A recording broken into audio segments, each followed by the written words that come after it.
Hi, everyone. Welcome to Project Herpetoculture podcast. I'm your host, Roy Arthur Blodgett, and I'm joined as always by my intrepid co-host, Philip Leitz of Arids Only. We have an excellent show for you today, but before diving in, we have some brief housekeeping.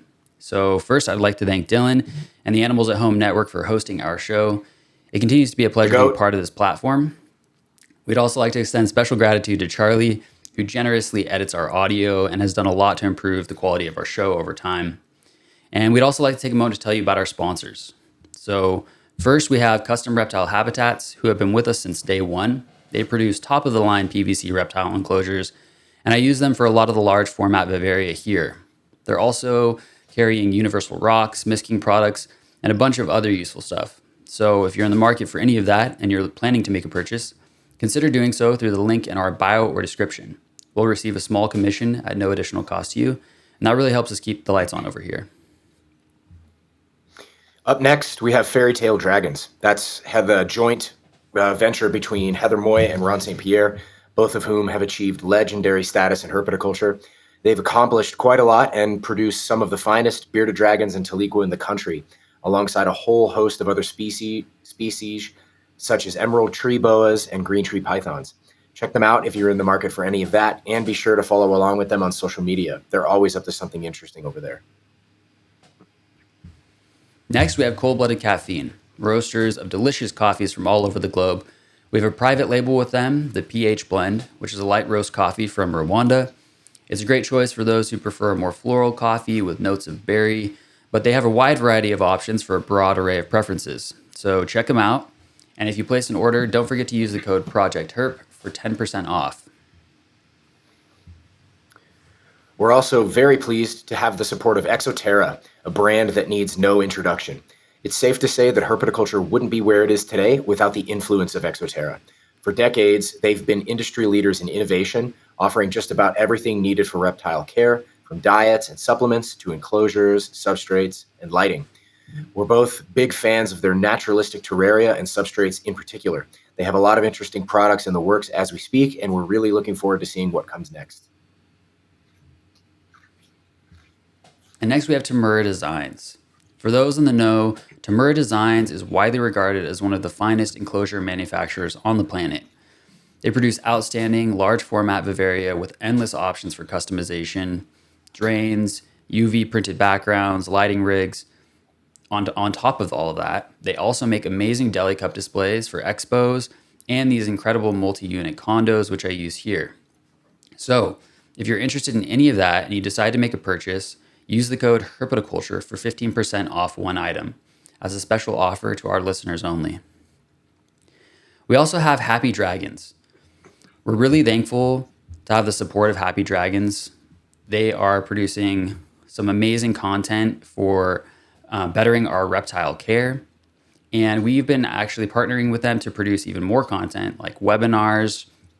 Also, the platform and subscription service offers breeder access to first clutches, things like that. We have online courses coming down the pipeline. In addition, we have live Q&As with reptile experts, such as Mariah Healy from Reptiles. It's truly an outstanding subscription package that also offers discounts on their supply partners, such as Ovipost and Joss's Frogs. It's really an outstanding product. So check it out. And let us know what you think. And last but not least, if you're interested in supporting the show directly with something of a tip or a monthly donation, check out our Patreon page at patreon.com/projectherpetoculture. We have a monthly live chat there with all of our paid subscribers. That's been a whole lot of fun so far. We also have a whole line of merchandise like t-shirts, mugs, pint glasses, and more on our website. And of course, sharing the show with a friend, subscribing on YouTube, and keeping up with social media is always very helpful. And with all that said, we're on to the show. Thanks, everybody. Let's do it. The whole reason the whole reason we even say that, Steven, is because there have been like a non-zero number of episodes where I've drank a decent amount of alcohol on the show, and it's like it's the weirdest thing to get the most of the feedback, the positive feedback will be like, Phil, when you were drinking on that one episode, it's so funny. Do it again. I'm like, you guys can't do this to me. Like, this not. Meanwhile, I'm just over here just like, God help me. Yeah, Roy's just having a rough time, having to deal with got to nightmare. give the people what they ask for. I don't have much of a choice. Yeah, exactly. Exactly. Oh yeah, let's go. You get it. It's all about All ranting. right. Well, that's the cold open for y'all. And this is episode 73. We got Steven Kush. Steven, welcome, man. Thanks for joining us tonight. Yeah, absolutely, man. Thank you guys for having me. This is should be a good one. I'm excited. Yeah, me too. For sure. Us too. Absolutely. Yeah. So to start, let's hear about your herpetoculture origin story. How did you get the affliction? How did it happen for you? It was kind of writing was on the walls from real early on. When I was, younger than I can remember, I was fascinated with watching Steve Irwin on TV. Actually kind of funny, when I was really young, one of my favorite pastimes with my dad was we had these like 3-4 foot rubber alligators, and we would have them on one end of the apartment. We would tie them up, like tape their arms and stuff, and carry them to the other side of the apartment, let them go another pond. So that it was pretty apparent from very early on. And I bet for anyone who's been to a Tinley Park show before COVID, you would see Bubba the alligators, like big adult male alligator sitting at the front of the expo. People would pay to like lay on him and take pictures and stuff like that. Perfect. And Jim Nessie was the guy who owned Bubba. That was what he did. He did basically like an alligator show with this. He had 2 Bubbas, one, and then it passed away. He got another one where he trained these alligators, and they were they were super docile, have them around kids. He would do theater shows and stuff like that. Just really interesting. And actually at my 4th birthday party, my parents got Bubba the alligator for me, and I was all dressed up as Steve Irwin running around with the alligator. And they probably should have known by then. But then I've had a few moments of like serendipity with the reptiles where it was like, it's kind of strange that happened at that particular moment. My pediatrician growing up was a very involved member in the Chicago Herpetological Society. Wow. And when I was 6 years old, he had just taken over as the promoter of the educational show they did called Reptile Fest. So imagine like probably like a third of the size of like Tinley Park, or a quarter of the size. Pretty good size expo. It was at the University of Illinois at Chicago, like gymnasium, and there were probably realistically like 100 to 150 tables where members would just bring their animals just for educational purposes. And at my like yearly checkup or whatever, it was obviously he was just promoting this to all of his clients. But when he mentioned that, it was like, yeah, we got to go to that. So went to that and went every year after that. That was kind of like the moment where it's like, all right, I'm going to end up having reptiles as pets. Yeah. But by then I already had like guinea pigs. It started off as what was supposed to be 2 females. There was a litter a few months later, and then it just. I've heard this before. There were like 40 by the end. And then the snake obsession just kind of like started spontaneously one day, and I just started researching like mad. And when I told my parents I want to get a snake, they're like, wow, this is like just about the worst thing that could happen. Awesome. And I was 9 years old when I got my first snake, and by then's when I was all over YouTube watching videos, and I found like some of the early snake bites episodes, and oh wow, yeah, and learned from those that this is actually, you can make a career out of breeding snakes. Sure. And it was like a light bulb moment for me when I heard Brian say that on a video. I was like, I just found what I'm gonna do. Wow. So from there it was just researching. Obviously that was my start. Ball pythons were the thing that kind of first hooked me in, but then through like reptiles magazines and stuff like that, and from the reptile fest show, I got introduced to a lot of other species and stuff like that. Started kind of expanding what I was interested in, and the second thing that really caught my eye was green tree pythons. So that was a much harder sell than the ball pythons for my mom, based on like they have bigger teeth and they're not known to be tame animals. And then serendipity moment number 3 or whatever was in 8th grade, everyone had to do like an internship somewhere for 2 weeks before they graduated. I wanted to do something related to reptiles. So at the Reptile Fest show that year, I was kind of like asking around as to, where could I do an internship or whatever. And I got introduced to who ended up being my boss, Rob Carmichael from the Wildlife Discovery Center, which is a small zoo essentially north of Chicago in a town called Lake Forest. And I ended up doing my 2-week internship there. And I kind of snuck in because when I was 13 years old, I was about 6'2" and knew a bit about reptiles. So I was there giving tours to people and stuff like that. And they're like, "You want to come back next weekend and next weekend?" I'm like, "This is awesome." All the while I'm just giving them free labor. But that was fine by me. And they didn't realize how young I was for a little while. And then like, "Well, you've been here enough. You can stick around." And then tying to green tree pythons, shortly after I started working there, they got in 2 Maruki green trees from a different zoo. And God, were those snakes incredible. I mean, white all down the dorsal, very calm animals. And through those animals, that was like my sales pitch to my mom, like, "Look at these, they're not biting me, this one's crawling on my head." And then so green tree pythons, they had olive pythons there, fell in love with olive pythons, kind of cascaded down all the pythons until I got to scrub pythons, which is where I ended up stopping. And this is actually for me kind of a cool moment of like perspective. There was a Tinley Park that I saved up all my money over the summer from working yards, yada yada yada. And I'm like, all right, I'm going to blow all my money at Tinley Park. And I had like target species I wanted to get, and really, I mean, I got some incredible stuff at that show: white-lip pythons, Herpetoculture python, Timor pythons, blue beauty snake, stuff I still have now. And at the end of the show, a friend of mine was holding a deli cup with a barneck scrub python in it. And I had known of scrub pythons. I hadn't extensively researched them, but I was under the assumption that they were big, aggressive, mean animals that just run everywhere, pee on you, bite you in the face. Right. But I saw how beautiful the snake was, and it really caught my attention. Within a couple weeks of that show, I'm in the back of class in high school researching every page that has any information on scrub pythons on the internet. And between then and March, so that was October, until March, Tinley did all of my scrub python research until I finally felt like I was ready to get my first scrub python.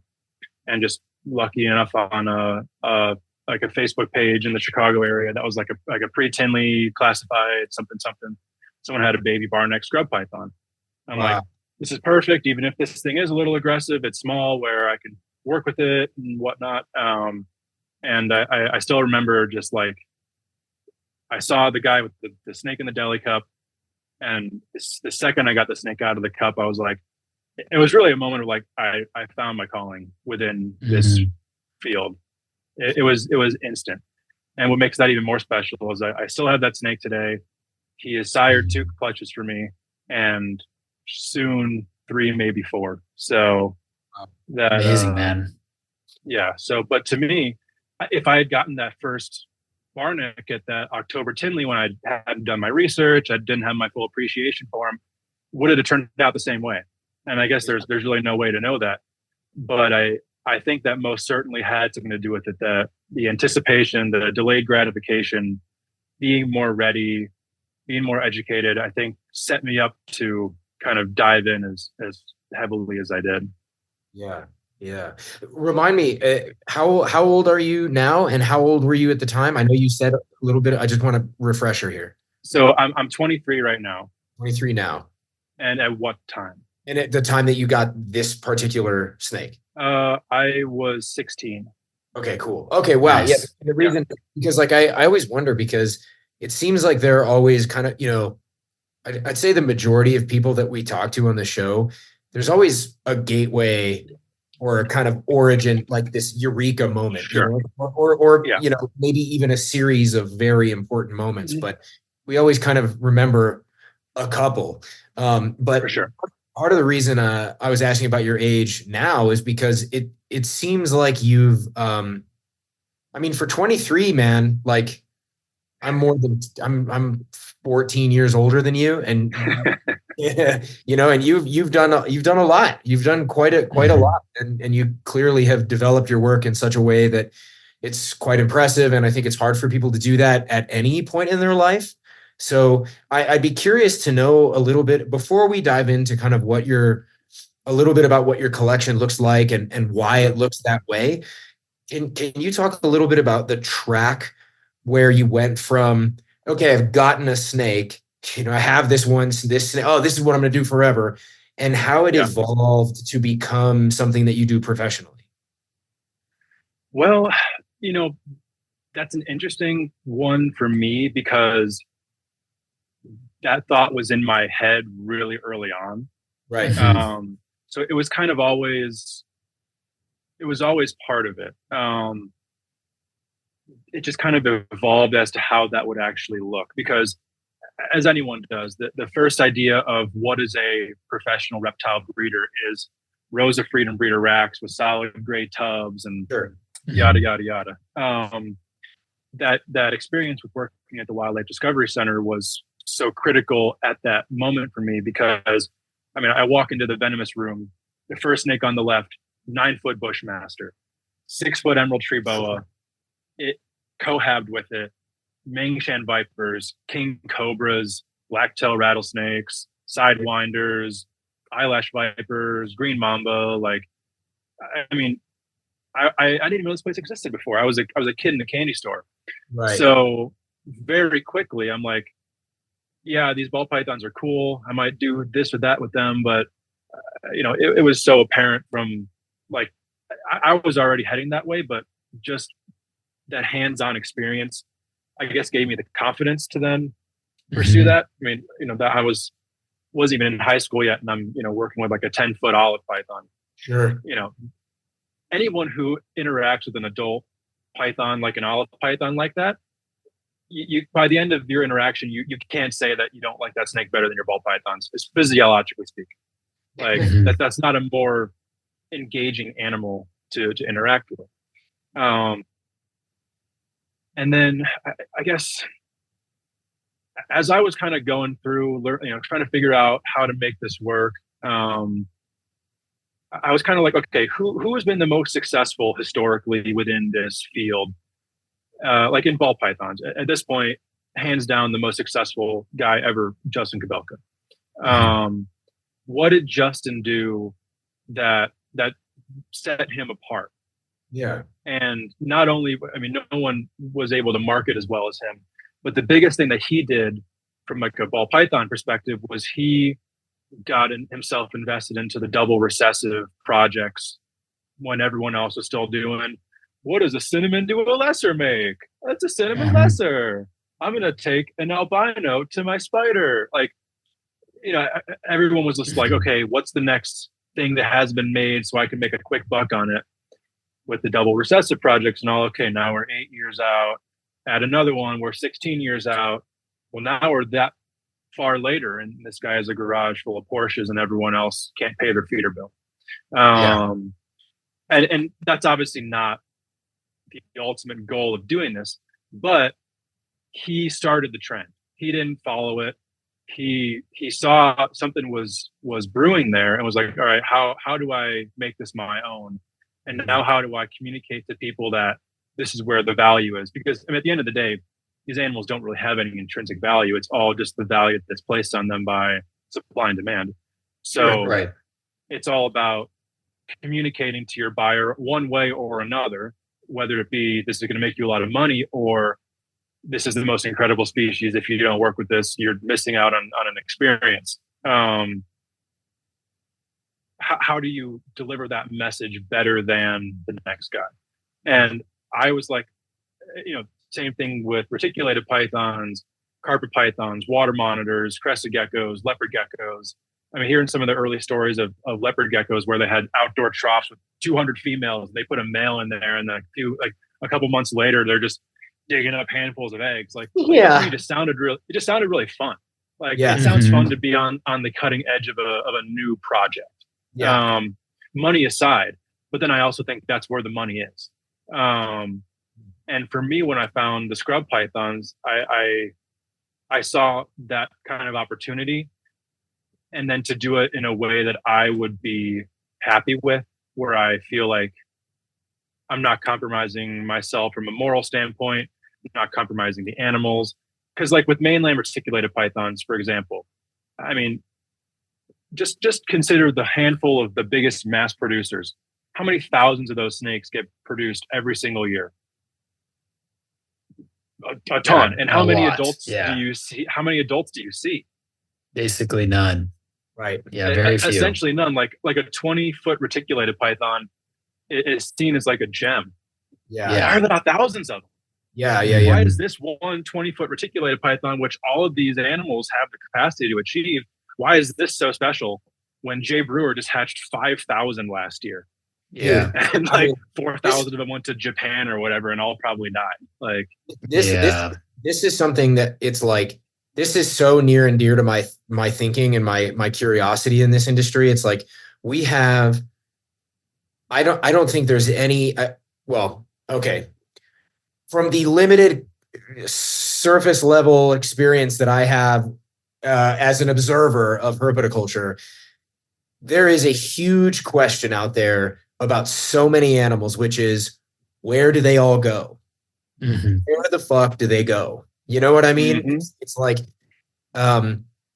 we hear all these statistics about wild caught animals, and we have data available around how many wild caught animals hit the shores of the United States, which is great. It's useful information. And we have all this conjecture around how many of those animals die in their first year. And then you have different accounts on various social media platforms suggesting, well, maybe it's this many. Well, maybe it's not as many as we think.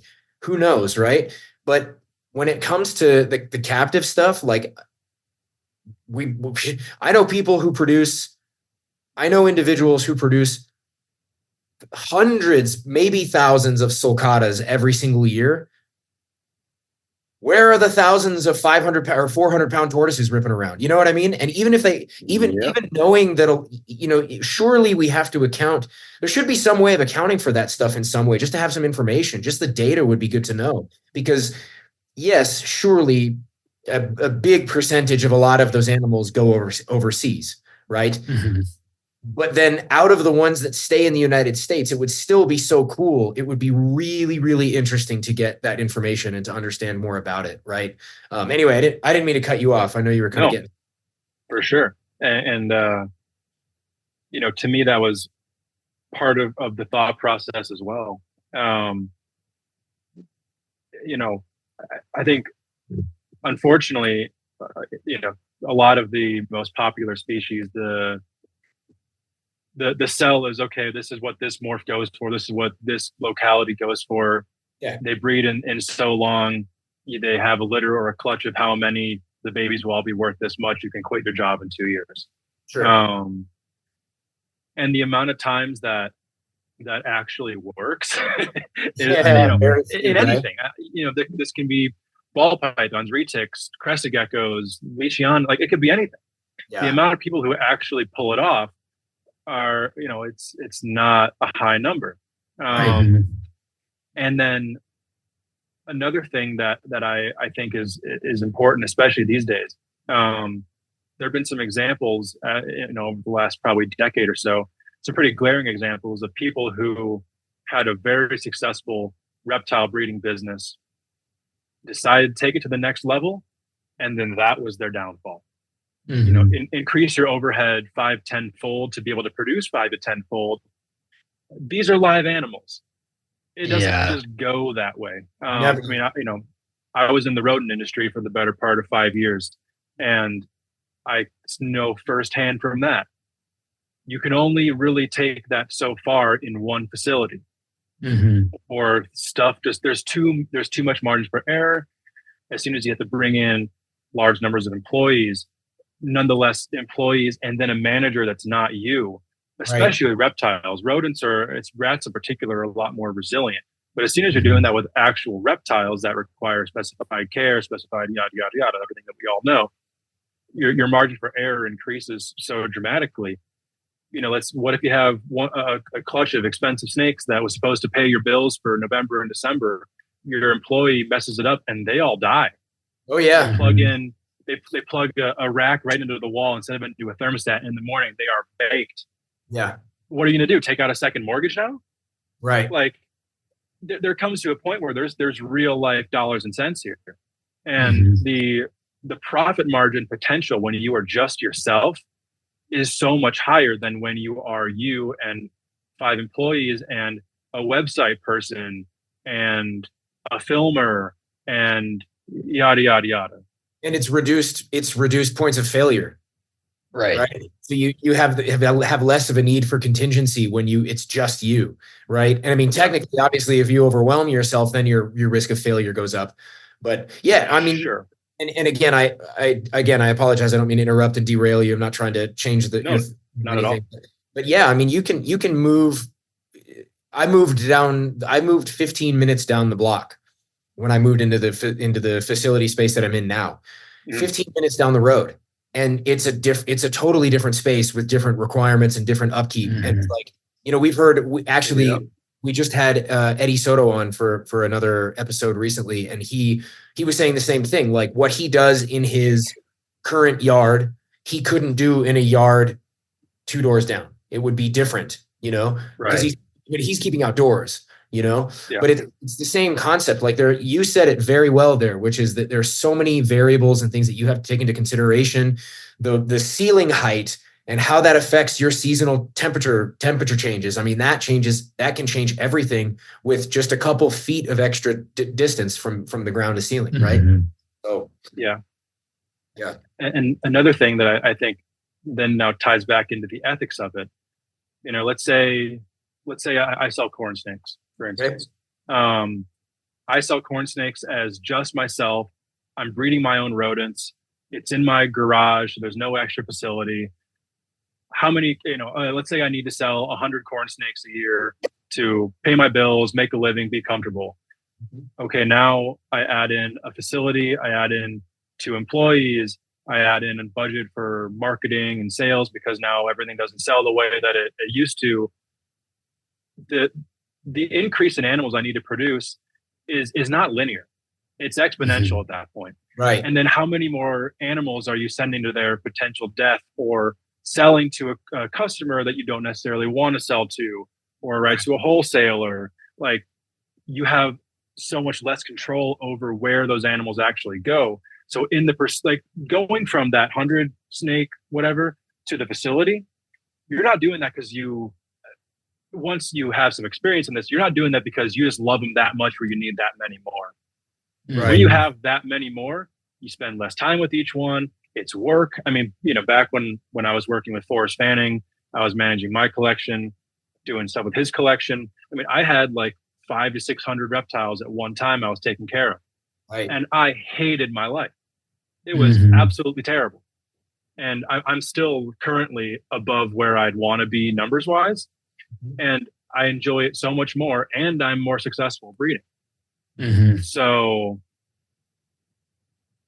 the pursuit of that facility, that big operation, I think for most people, especially once you scale to the point of needing employees and whatnot, is just a pursuit of money.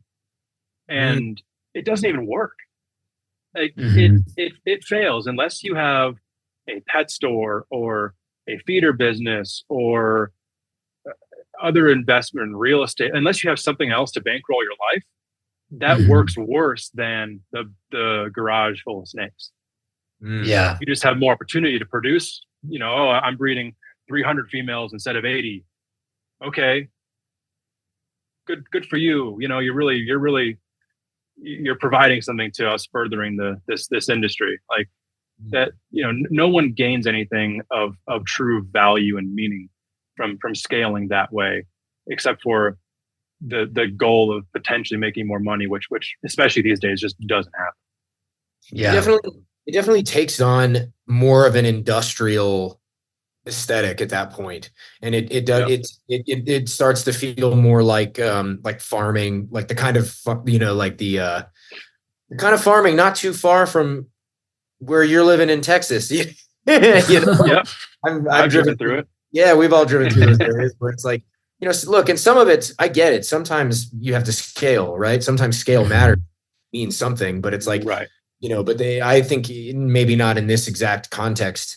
You mentioned something earlier too, and I hope this doesn't change the subject too much. It's not intended to, but you mentioned learning initially about some of the early leopard gecko breeders where they put a bunch of a couple hundred females in a pen, throw one male in there, and in about a month dig up handfuls of eggs and whatnot.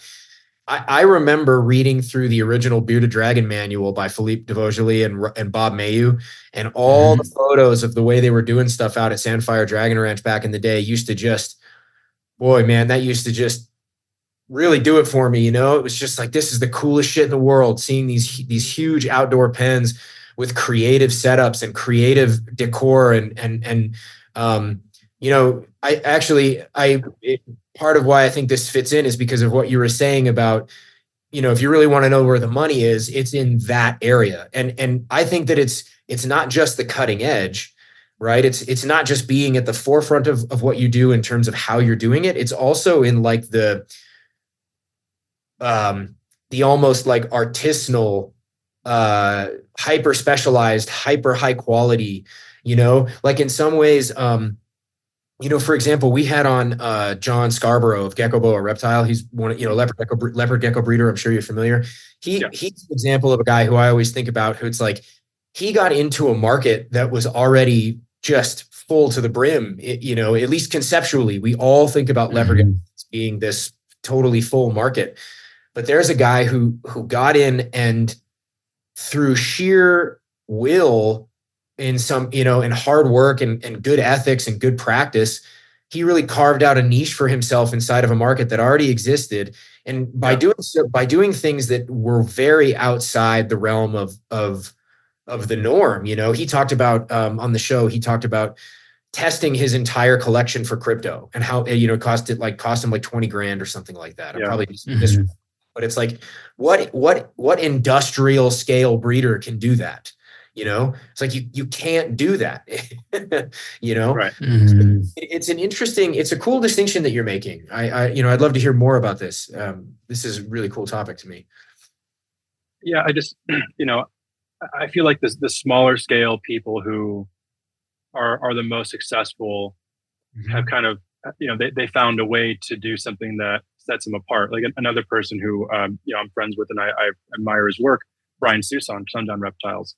Oh yeah. Same kind of deal where, right now, aside from all the geckos and stuff he's doing, he's probably the predominant tree monitor breeder in the country. And if not, even at a broader scale, the Abronia that he's been producing are incredible. And then, all the geckos, like, find me someone with a similar profile to Brian Susan. Right. I don't think there is that Brian Susan number two. And he's someone who's very successful in what he does. And his enclosures are beautiful. They're well kept. His animals are healthy. Like, he can stand behind his work and be proud of it. I mean, everyone who I've seen post about animals from him, they're always, very happy. They're thanking him. The animals look super healthy, like someone like that. And actually, he was at the Wildlife Discovery Center a little bit before I was, so we have some of that history there. Nice. So some shared lineage.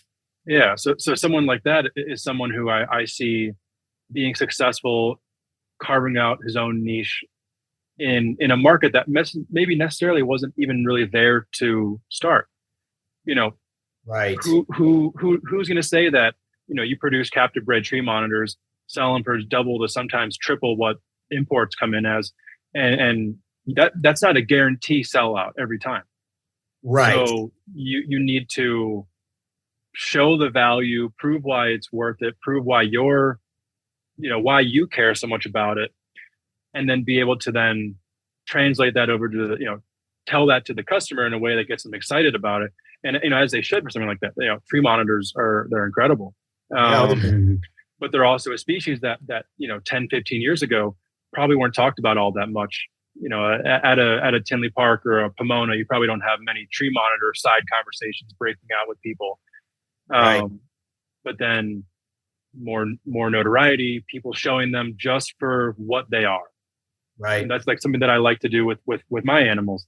Never have I, and I won't ever, and also I probably can't right now, advertise scrub pythons as this is the next big python market. Get in before they're twice as expensive as they are now. Because one, that's just a false promise, because this has never been a market that has been commercial, has been sustainable. They've been bred throughout time, but nobody's ever really done it consistently. No one's ever done it professionally. So I don't know, but what I do know is that they're my favorite animal in the entire world. And I have a lot of reasons why that is. And I know I can tell people why that is. And I know that from people who I've sold snakes to, they've told me like, hey, this is my favorite snake in my collection now. That's awesome. Like it took 2 weeks. And now this is my favorite reptile I've ever owned. And that to me is what this is all about. If I was just in it for money, I would have gone into real estate, into stocks, become a doctor. There's so many better ways to make money than breeding reptiles. And if we've seen like the COVID ball python crash, or like the surge in COVID, like people are home, they have money now. They find YouTubers and they're like, I'm going to breed ball pythons. The ball python market takes a turn. I'm selling all my ball pythons. Oh no. Right. And you don't see people doing that with tree monitors. And I hope that I never see people doing that with scrub pythons of, I'm going to buy a whole big collection. I'm going to sell a whole big collection. Because that only hurts the animals at the end of the day. Right. I mean, every time any animal changes hands unnecessarily, even necessarily, if you ship an animal, you're putting that animal inherently at some degree of risk. Oh yeah. We've done a lot these days to minimize that risk, and that risk is virtually zero now with advances in shipping, but it doesn't mean that it doesn't exist. And then, maybe you take like for me, for instance, I came from the Midwest, experienced a cold winter, higher humidity. I'm essentially in the desert, in the mountains now. Yeah. Totally different climate, definitely very different elevation. Humidity is really different. Summers will be a lot hotter. It's an adjustment for these animals. Some, like my rattlesnakes, this is quite literally is where they come from. They'll do probably a lot better here than they did back in the Midwest. My scrub pythons, on the other hand, they're a tropical species. Yeah, they're like, where's the humidity, man? During parts of the year, it rains every day where they come from. This is very much a different scenario. And, within moving, inevitably, I put my animals at some degree of risk, just because but it doesn't mean you shouldn't do it. But minimizing the number of times that this animal has to get shipped from point A to point B is probably going to be best for that animal. So if you kind of can cultivate a customer base of people who aren't just getting this animal for, okay, in 3 years, I'm going to breed it. I'm going to have 10 babies. Those babies are going to be $1,000 a piece. And then I'm going to pay off my car. If the first motive is, I want to experience these animals because this is something I'm passionate about. I'm fascinated by these animals. I want to set them up in an elaborate enclosure, be able to see how they act during the day, how they act at night, just have something that I enjoy and do what's right for the animal. If that's the main focus, all of those risk factors get minimized so much more, because it's not a commodity. It's not a number on a spreadsheet. It's a pet. It's a pet that you can break even on, make money on, or breed for fun, sell babies, trade, there will always be that aspect of this. But I think a lot of it just comes down to what's the root of the motive. Yeah. And I think that's cultivated by the people at the top. Like a big one is like with the super dwarf reticulated python craze. Those are great snakes. And unfortunately, there's people in that field who are not such great people. And a handful of people were caught red-handed, completely misidentifying animals, selling a mutt normal whatever as a pure Kalatoa to a new keeper for $2,000 when that snake realistically is probably not even worth $150. It's 9 feet in a year, and they're like, oh no, that person dumped a snake that they certainly made no money on. Now this person has no idea what they're going to do with it. It's going to end up in a rescue, or it's going to be mistreated and die. Like, but that all was because of how that interaction started. Yeah. If the seller had a different motive, the end point for the animal could have been drastically different. But when money is the driving force of that sale, or of, I guess, and not even sale, just like that animal switching hands. Then you set the animal up for failure in the end. And if this is what we're doing it for, if we're doing it because we love these animals, that should be the last thing you'd want to have happen to that animal, right? No matter how much it's costing you to feed it. Yeah. Right. Well said, man. Yeah, absolutely. I'm gonna just fill up my water bottle real quick. I Go drank for it. right back. So, I mean, it's really cool to hear your thoughts on all this stuff. And I think that we're going to be meandering through kind of broader, herpetoculture topics like this as we go. But since we're in a kind of a natural transition moment, I'm curious about just like hearing a little bit more, I guess, about where your collection is at currently. What does it consist of? What are your primary focus is, obviously the scrubs. I'd love to hear more about the scrubs. Why? I want to hear your pitch for them. Why are they your favorite animals? But also, what else is out there? What else has your heart in terms of the animals you're keeping? Yeah. So, I've been very fortunate that I've been able to work with, at this point, hundreds of different species of reptiles. So I've had hands-on experience of trying to whittle down what my favorites are. Tons of snakes, lizards, abronia, monitors, crocodilians, bunch of colubrids, venomous, yada, yada, yada. So obviously, yes, the scrub pythons are my number one focus. But I also have a pretty decent sized collection of montane venomous snakes, primarily rattlesnakes. Bunch of different species from the Southwest U.S., from Mexico, a bunch of different locality types from within those species, and then some other viper species. So some palm vipers. I have both side striped palm vipers and Honduran palm vipers. Honduran palm vipers. I produced those last year. Cool. So that was a really cool moment. I have some Mengshan vipers as well, which I really love. And then I have a few colubrid species. Roy and I have definitely had some conversations about our mutual love of spilotes. I have some Pilatus mexicanus, a pair of sulphuris, a few different other stuff, like some beauty snakes and, Mexican pine snakes, some other cool stuff that I really like. And those then there's a couple. Those Mexican pines. I love those. They're so pretty. I mean, possibly the single most underrated colubrid snake. Yeah. To me, that's like the ideal pet snake. Oh, yeah, they're true. super robust. They're really good pet snake. I mean, Mexican pine snakes do not get nearly as big as the U.S. localities and species.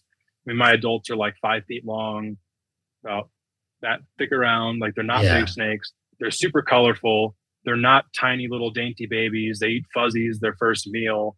They never bite. Like, to me, that's like, I feel good putting that in the hands of a 10-year-old. Me back when I was a kid, if I was someone who was guiding me at 9 years old, I've been like, this would be a good snake to start with.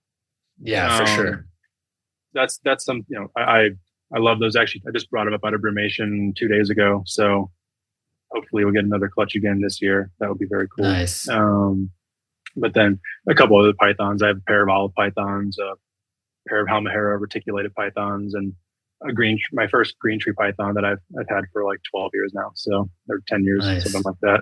So I have a lot of snakes, and probably too many to where, it's not overwhelming to where I can't take care of it, but I'd like to be able to just focus more space for certain projects and more my energy and my attention. But yeah, this is where where I'm at right now, and I mean, I couldn't be happier with the collection of animals I have. You know, if you told me 6 years ago this is where I'd be 6 years from now, I would have told you straight up that you were a liar. So this is a very, very fortunate place that I get to be in with my animals.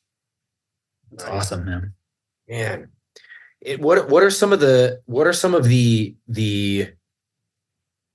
like, I don't know if you have, I'm sure it's not standardized in any way, but what are some of the things that draw you, that make you say, okay, this is a project that I'm committing to, that I'm staying with? Is it merely, I love these things, period? Is that all it takes for some? Or do you have other considerations that you throw into the mix to make those kinds of decisions? That is my only single criteria. That's it, just the one. Nice. No other criteria. I mean, like, this is something I tell people all the time. My most profitable project ever from a percentage is my Vietnamese blue beauty snakes.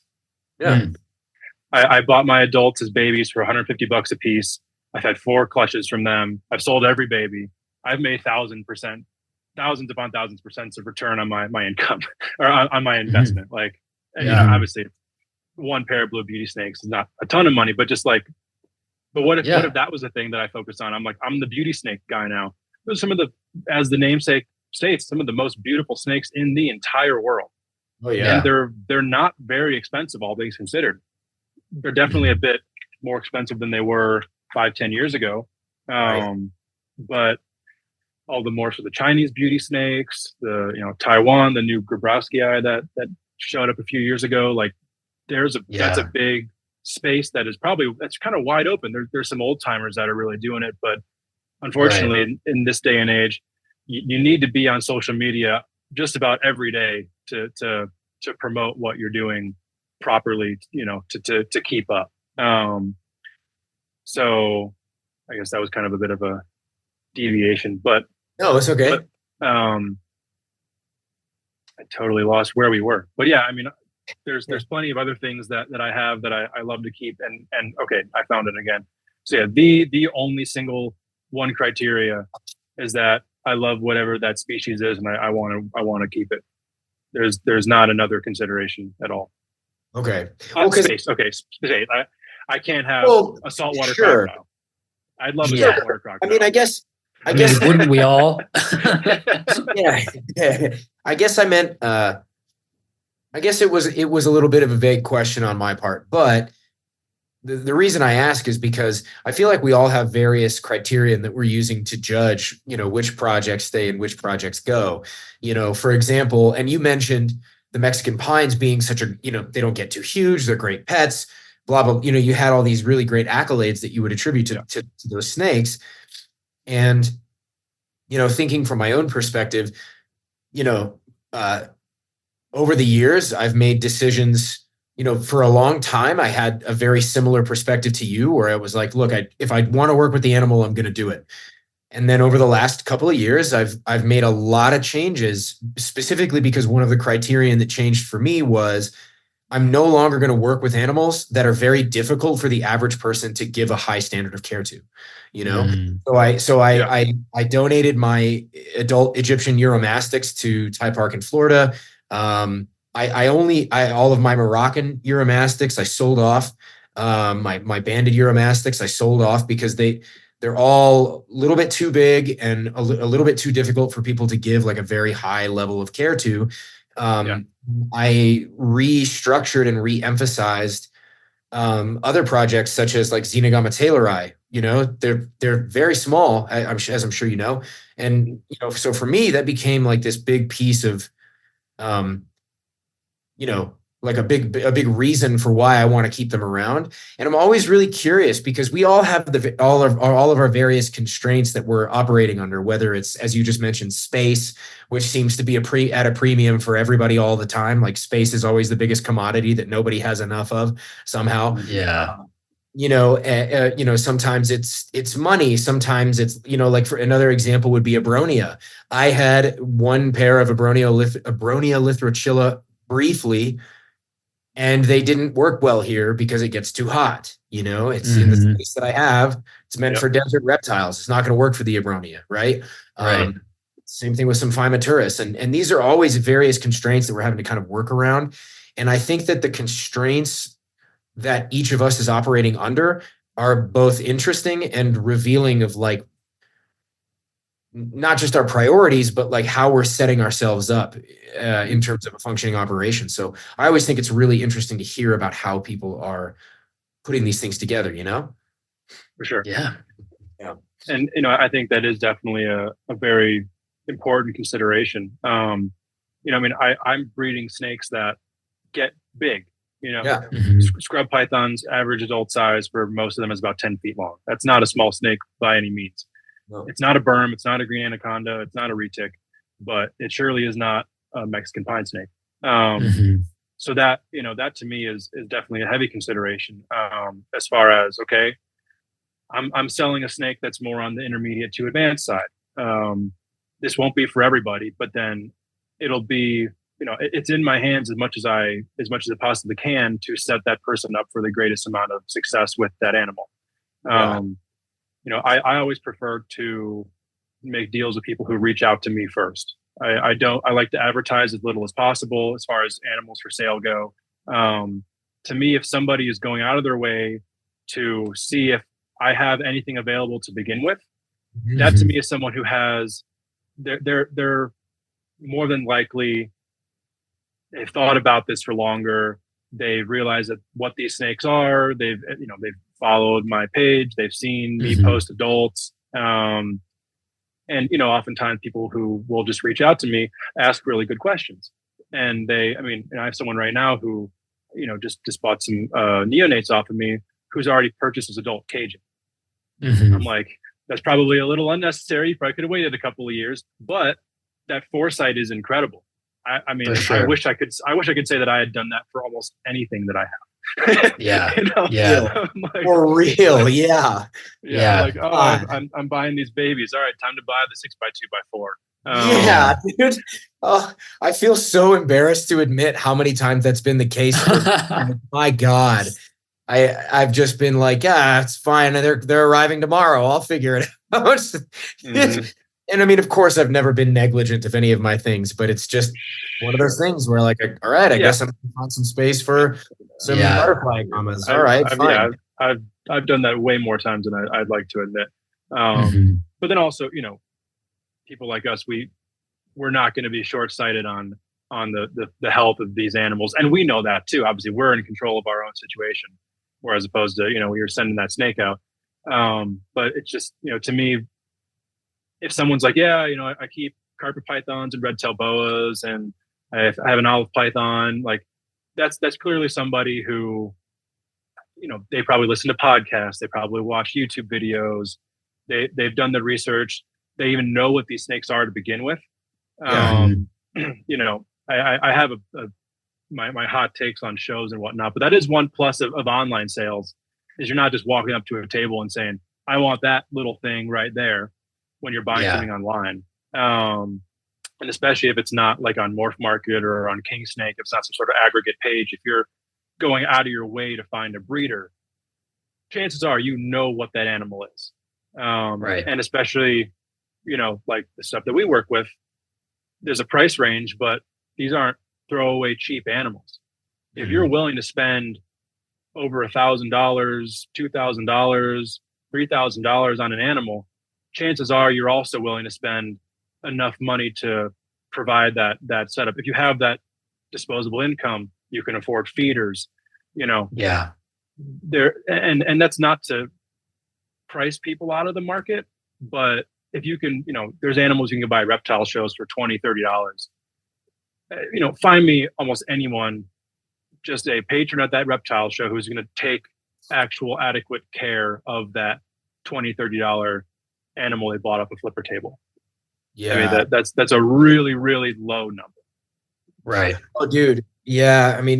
It has always baffled me to some degree, to one degree or another, that like you can go to a reptile shop anywhere in the country and you can find an animal, like a fully living, functioning, breathing animal that requires a decent amount of attention and care for like $25.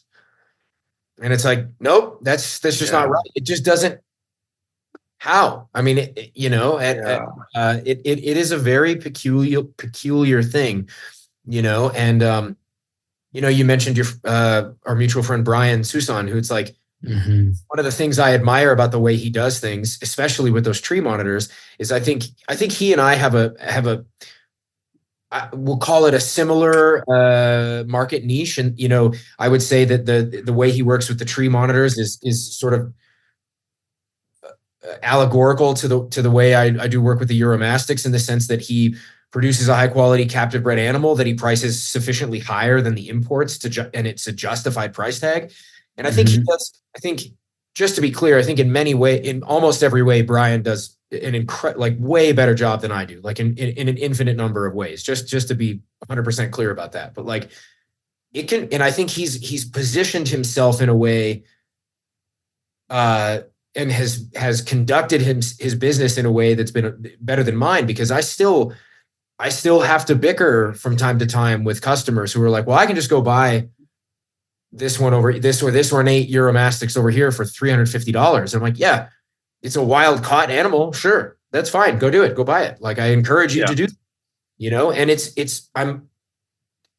I'm certainly not complaining, because I find myself in a better position than many folks making an effort to work with Uromastyx at the moment, but it can still be bizarre when you find yourself having to make those arguments. It's like, there's no governing body that is preventing all these wholesalers and flippers from marketing their obviously wild caught Uromastyx as captive bred.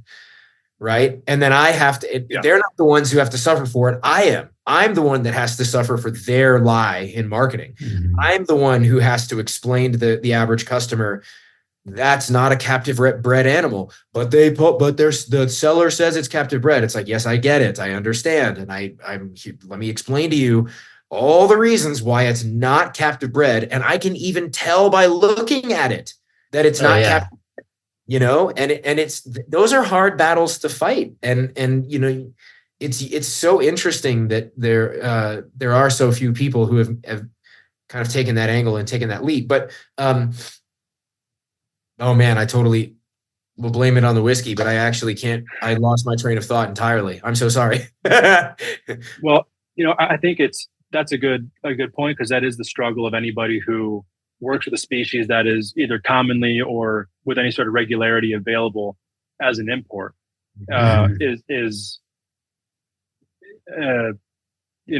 communicating to a potential customer what makes my captive bred animal different from this wild caught animal. Some species it's much easier to do than others, and at the end of the day, that person who is being confrontational about, well, let me just go over here, it's probably not the person you want buying from you anyway. Right, yeah. Totally. And I think for me, I'm in a fortunate position where I'm definitely not the only person breeding scrub pythons. I'm the person breeding the most scrub pythons, and probably the person posting them the most. People just see from the animals I post the difference. Right. And one thing that I can't say I've ever had. I had one person one time message me. I didn't have anything available. He's like, "How much are you going to sell your captive bred Barnecks for?" I told him the number, and he's like, "Oh, that's way too high." Blah, blah, blah, blah. And in my head, I'm like, one, I don't even have any available. Yeah. You asked me. Right. I'm not pitching you. And 3, buy him from the other guy. Right. Yeah. Go buy the person who's okay. Yes, okay. Like, cool. I don't value your opinion, but you're welcome to it, and you can act on it. And we won't be making a transaction.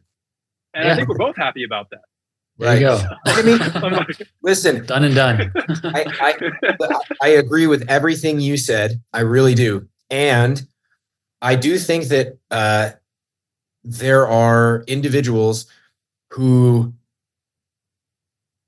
there are folks who maybe just don't know any better. And it's not their fault. I don't mean to call them dumb or anything. It's just that they're still learning. Maybe they don't know about how difficult it is to produce captive bred or an 8 Uromastyx, right? Or how difficult it is to produce beautiful, high quality captive bred scrub pythons, or, you know, you name it, you name the animal. And I feel like a duty to elaborate on why what I have is more expensive. I mean, you name, and not you, Steven, but name a person with these animals, with captive bred ornates, that are as nice, or like, they're just not there. It's not there. You're never going to get the kind, and it's not even just the quality of the animal. I know that this is something speaking for all three of us and every other person we've had on this damn podcast. Everyone else is also going to give you the support that those importer exporters are never going to give you. You can message any one of us anytime on Instagram, and if you've bought from us, we're going to give you the goddamn time of day. Our time is not free or useless. The time that we've taken to make sure that not just that we're successful so you can buy the animal, but the fact that we're going to dedicate the time to help you so that you're successful with your animal too. You should be willing to pay for that, you know? Yeah. And I, God, man, I'm telling you, I really feel,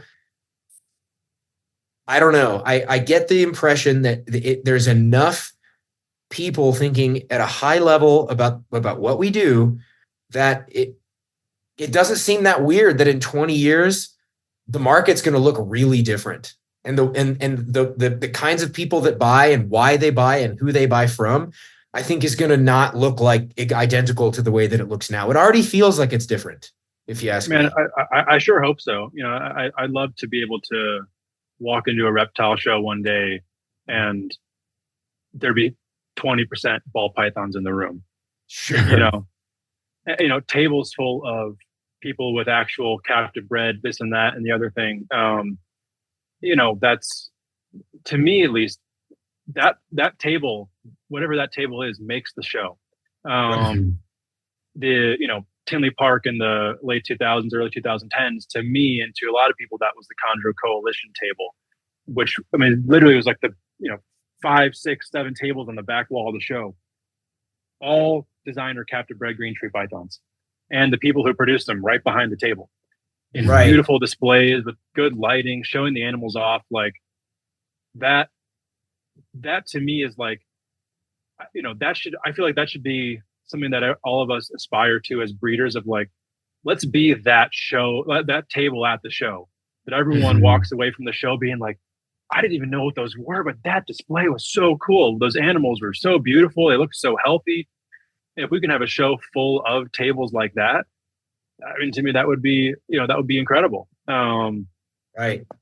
You know, to me, those animals are the ones that stand out of, like, oh, wow, someone actually bred that. Right. It's something that you don't even, you have nothing to do with in, you know, your day-to-day life, but you just see a species that isn't commonly bred in captivity on a table, captive bred, like they have one of the parents there or something like that. Like, right. That to me is exciting about a reptile show. That's, to me, what used to be really exciting about them, is that's where people would unveil the first this and that, or you know, like, this is, all right, I produced this. I mean, Tinley Park, same place, but different example. You know, back in the day when Gavin Brink and Jason Hood were producing the first Mexicanas and stuff like that, and they had those, you know, displays with like the wine glasses. Who else is bringing snakes and wine glasses? Like, that was so cool to me. I'm like, that stands out more than 2 full rows of ball pythons, 10, like, you know, everything else of the show blends together when you have that snake right there, like this, like, glowing yellow, orange, black, and white striped snake, slowly flicking its tongue with those giant eyes. If you actually love snakes, you can't take your eyes off that thing. Right. Yeah. Like, if you're in it for the love of the animals, you just stare at that thing. Yeah. You might not even want to keep it. That's just such a fascinating animal. Or like when Jeff Hartwig had some of the first albino olive pythons that were produced in the States at the shows. Like, I mean, to me, that just like took my breath away. I'm like, I know olive pythons, I love olive pythons, and now boom, this like creamy yellow with these bright pink and red eyes. It's like, I didn't even know that was a thing, or I've only seen 2 pictures of this, like, and now here it is right in front of me at the show. Social media has its ups and downs, but I think that's one of the most major downfalls of it to me was that I don't believe shows will probably ever be the same, unfortunately. And that along with there being 10 shows every weekend in the country, like if you eat steak and lobster every night, you're going to come to grow tired of steak and lobster. Sure. Yeah. Sure. Like special things should be special. Reptile shows are special times. If you can go through a year and feel like I can miss Pomona and Tinley and Daytona, we've all done something wrong. To a real enthusiast, that should be a destination. I'm taking off work, I'm saving up for my flight, or I'm carpooling with 5 of my buddies. Like, if it's not that, we have all failed. Something went wrong. Yeah. Well, I feel a little embarrassed to admit that I have never attended any one of those. but it's all. Well, you haven't missed much these days, unfortunately. Well, it's been most of it. And he was supposed to be there, Pomona. I got to see Steven and I got to chat at Pomona together. You would have been there too, Bill. I got deathly sick. It was rough. But I don't disagree with you. There was the, at the risk of being a little bit biased, Josh Marquis, I think, had brought this was the first show where he brought the Lavender Albino Euromastix J Rye with him to Pomona, and it was a pretty remarkable thing to see. It's like people have seen pictures of them, but until you see those things in person, you don't recognize, like, Jesus Christ, this thing's like a little radioactive Euromastix. Yeah, pretty cool. Yeah, they're wild looking, but also, I feel like, and I feel like this goes without saying, and so I don't know why I feel like I really want to put this out there, but I feel like I love that we all tend to use like the ball python. Ball python has like this like beating horse, like this thing that we just beat the shit out of all the time. It's like, well, we go to the damn shows and there's all these dumbass ball pythons, but it's like ball pythons are cool, for sure. I mean, I'm not trying to give you a hard time at all. I'm just like, it's something I do all the time. I really beat the crap out of ball pythons, bearded dragons, corn snakes, leopard geckos, crested geckos. I really I hammer those markets, but I feel like most of us really have a beef with the way they're treated as a disposable commodity more than we, the reality is, if you've never seen a crested gecko before, you're going to shit bricks when you see one. You're like, whoa, this thing's nuts. Like, those are badass animals. Same thing with really cool leopard geckos or really cool ball pythons. Like, they're rad animals. And I feel like I feel bad sometimes because I hammer them, man. Like, I give them so much shit.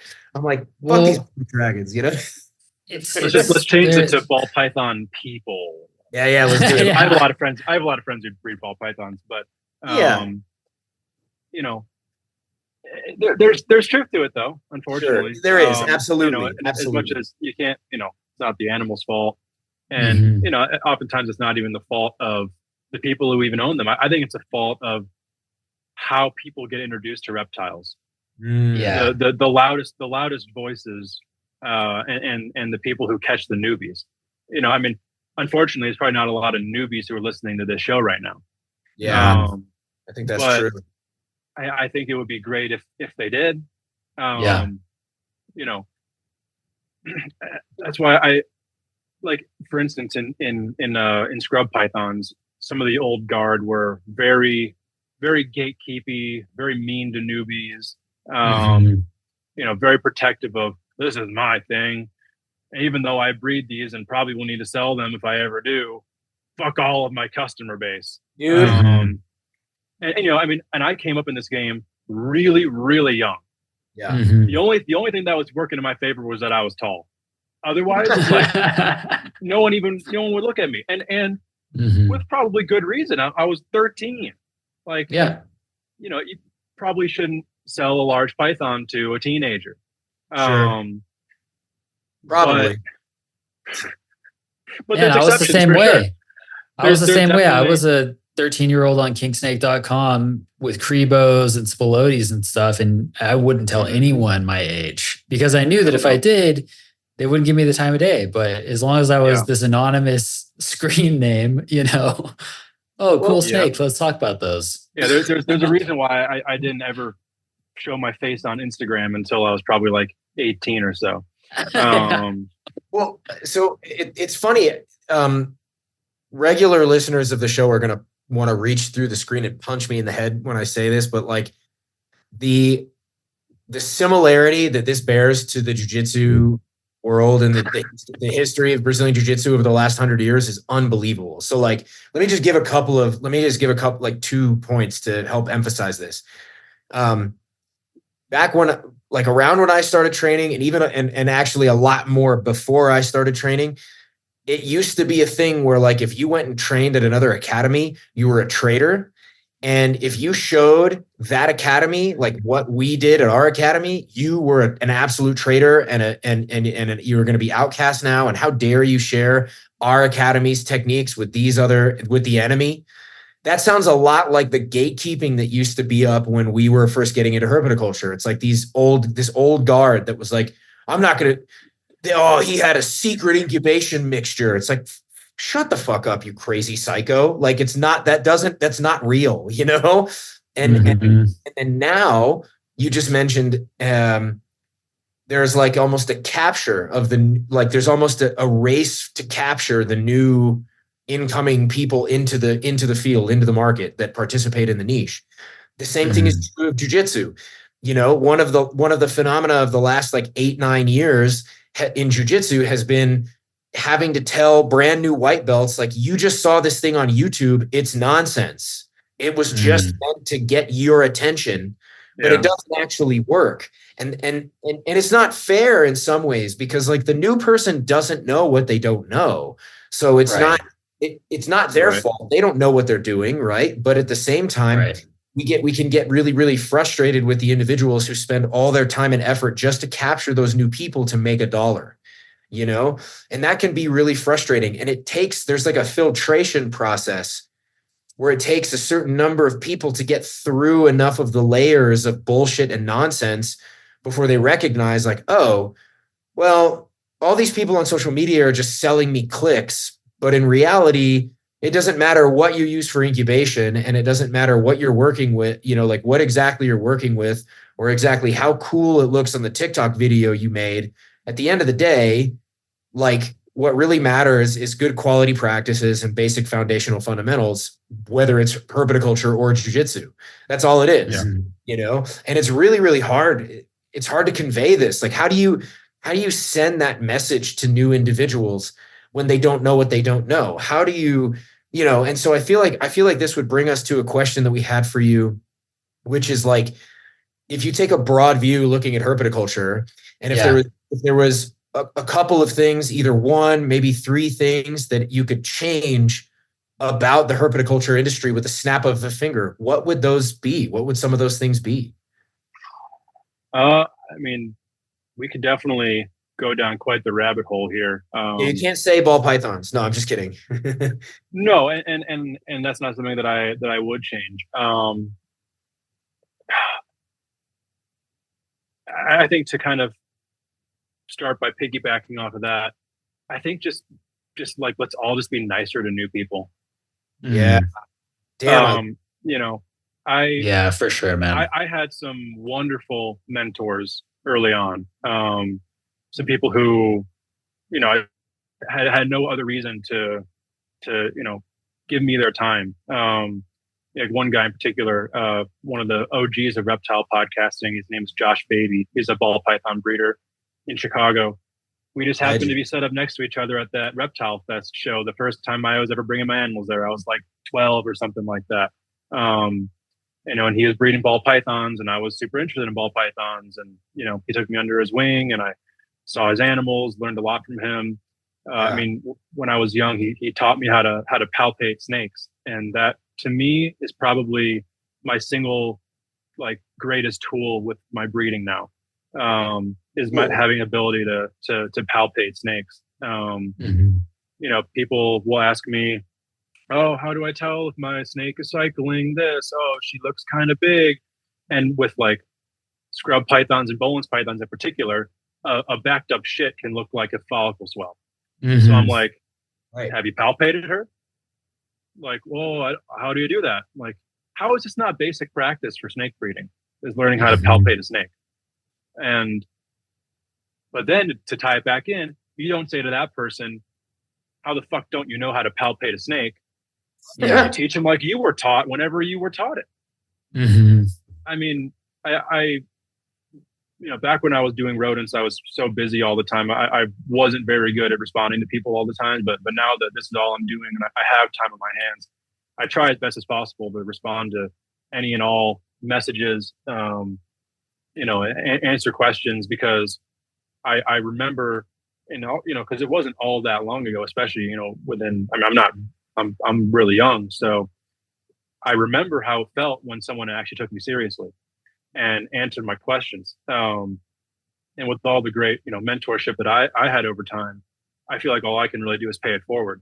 Right. And I think if more people took that approach, we would be in such a better place overall. Like last week on one of the scrub python groups on Facebook, somebody who was clearly very new commented or made a post just asking how many species of scrub pythons there were.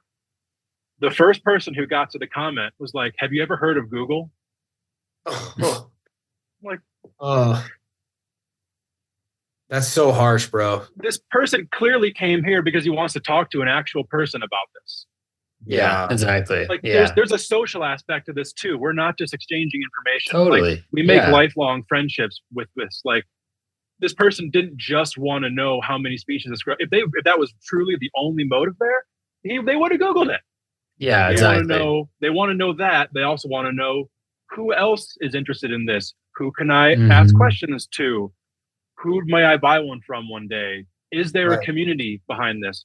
And that was one of the biggest things that was holding down scrub pythons in the past, was the top-down gatekeeping, particularly from one individual who's no longer involved in the species group, thank God. And I mean, it did it to me. This person reached out to me when I was new into scrub pythons. It was like, I heard you have some snakes. What do you got? And I'm like, whoa, this is so cool. This is the guy. And I sent the pictures and I was all excited. He proceeded to tell me that none of my snakes were what I thought they were. They were all different localities, yada, yada, yada. In a mean way, not like in a supportive way. And I asked, okay, why do you think that? What about their markings or their colors? Yeah. And the response was 20 plus years of doing this. Oh, God damn, dude.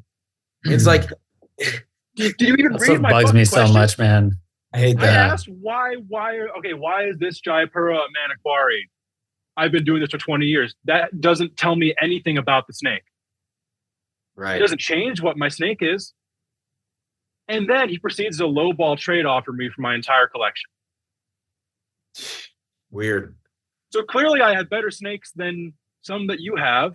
You reached out to me, demeaned my animals, talked down to me, and then tried to lowball me. Right. Go fuck yourself. Yeah. And I might be a customer for you. I might spend $20,000 with you one day. Guess who's not spending $20,000 with you now? Me. Yeah. It's You're also a dickhead. And even beyond the money, it's like basic decency. Keep a scrub python in the first place. Like, oh, this is how these people act. I'm gonna go to boa constrictors now. I'm gonna make another. Maybe I don't even want to do reptiles anymore because everyone's such an asshole. Yeah. Yeah. I'm gonna make another jiu-jitsu parallel. I mean, I've gone to so many seminars with so many world champions over the years, and like, there's been a number of them. I'm not going to name any names, but there's been a number that were straight up assholes to everyone who came to their seminar. It's like, dude, you're one of the best in the world, and all these people took time out of their weekend, paid you $150 for 3 hours of your time, and you're going to just sit and demean them here? Get out of here. Get the fuck out of here. I'm never coming back to another one of your seminars. The biggest difference is we're not almost killing people. We like snakes. Well, I mean, depending on what kind of snake, you might almost kill somebody, you know? Like hopefully if you're a newbie, you're not keeping any sort of snake that. For sure. Yeah. But yeah, I mean, yeah. I don't know. To me, unless you just have some really kind of deep-seated emotional problems, I don't see why you would treat another person that way. I feel like a lot of it has to do with, like, sure, some of it's someone being an asshole and maybe they haven't done enough therapy and they haven't done enough inner work to, like, kind of get their shit together and be cool with who they are and what they're up to. I also think that there's, like, a certain kind of person, when they get really proficient or really well known at a particular thing, they probably don't know how to handle it. You know, I mean, think about all of us. Think about all of us who are into reptiles, who were like, I mean, I've told stories on this show of getting bullied relentlessly for loving reptiles. Like, my whole life. I'm sure. Yeah, it was the same thing for you, right? And so, like, if you spent most of your younger years being bullied, kind of being outcast, being a little bit of a loner or maybe a nerd, having only a few select good friends, and then all of a sudden, because of some success you have, putting snakes in a box and breeding them, all of a sudden you've got notoriety and you've got some clout. Mm-hmm. You have more people than you've ever had try to bug you for your time or for your whatever. Yep. And then you don't know how to handle that because you never had to deal with it before. And all of a sudden you find yourself doing the thing that you got picked on or you hated people doing to you when you were younger. You know, I feel like it's challenging and it's not cool and they shouldn't do it. But I can kind of walk myself to the end of the line in terms of how they got there. And it's infuriating. It bothers me just as much as it bothers you. You know, I can remember two specific instances. Once sending an email to Burt Langerwerf way back in the day about bearded dragons, because they had kept bearded dragons outside in Alabama. And then a separate time calling Sandfire Dragon Ranch and getting Bob Mayu on the phone. And, like, both of them were super cool with their time. I mean, you want to talk about, there couldn't be two bigger figures in herpetoculture. Mm-hmm. Both of them were very respectful and kind and generous with their time and, like, totally cool. Like, hey man, you know, keep it up. You're doing a great job. And thanks for calling. And I'm happy to talk to you. Thank you. You know, like, that's fuck yeah. Fuck yes, dude. Thank you guys. Like, rest in peace. Mm-hmm. Those guys, you know, that's fucked up. Like, it's crazy that people will treat people so poorly. Yeah, I agree with you. Be nicer to new people. And one thing that was kind of another one of the, you know, things that I was fortunate enough to experience at a young age was, you know, I have been acquaintances to friends with many of the most prominent figures in this industry ever. Mm-hmm. And that was completely because I was fortunate enough to become friends with Forrest Fanning back when I was about 16 years old. And he took me to shows and zoos and this and that. And I was able to meet all these people. And when I'm meeting all of these high profile people that, you know, people who are really hardcore into this would consider celebrities, they're the most normal people in the hobby. Oh yeah. The higher up you get, the more you can throw this guy into an office. You can throw this guy into, you know, a sales position. Like, this is just their normal. The higher up you go in this industry, the more normal people are. Yeah. And there's exceptions, most certainly.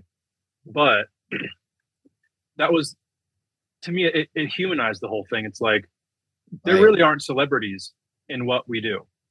You know, I mean, truly, there have been two celebrities in the history of herpetoculture, Steve Irwin and Brian Barczyk. Sure. And one of these people is Brian Barczyk. And he was the most normal, chill dude, just hanging out when the cameras were off. So that to me was like, okay, if these guys aren't taking themselves seriously like what we may think they are, why should anyone else? You know, if these guys who are the top of the top, the founders of the industry, making more money than anyone else, if they're not taking themselves seriously, like this guy on Facebook who's on his high horse and yada, yada, yada, then why are any of us taking ourselves seriously like that? Sure.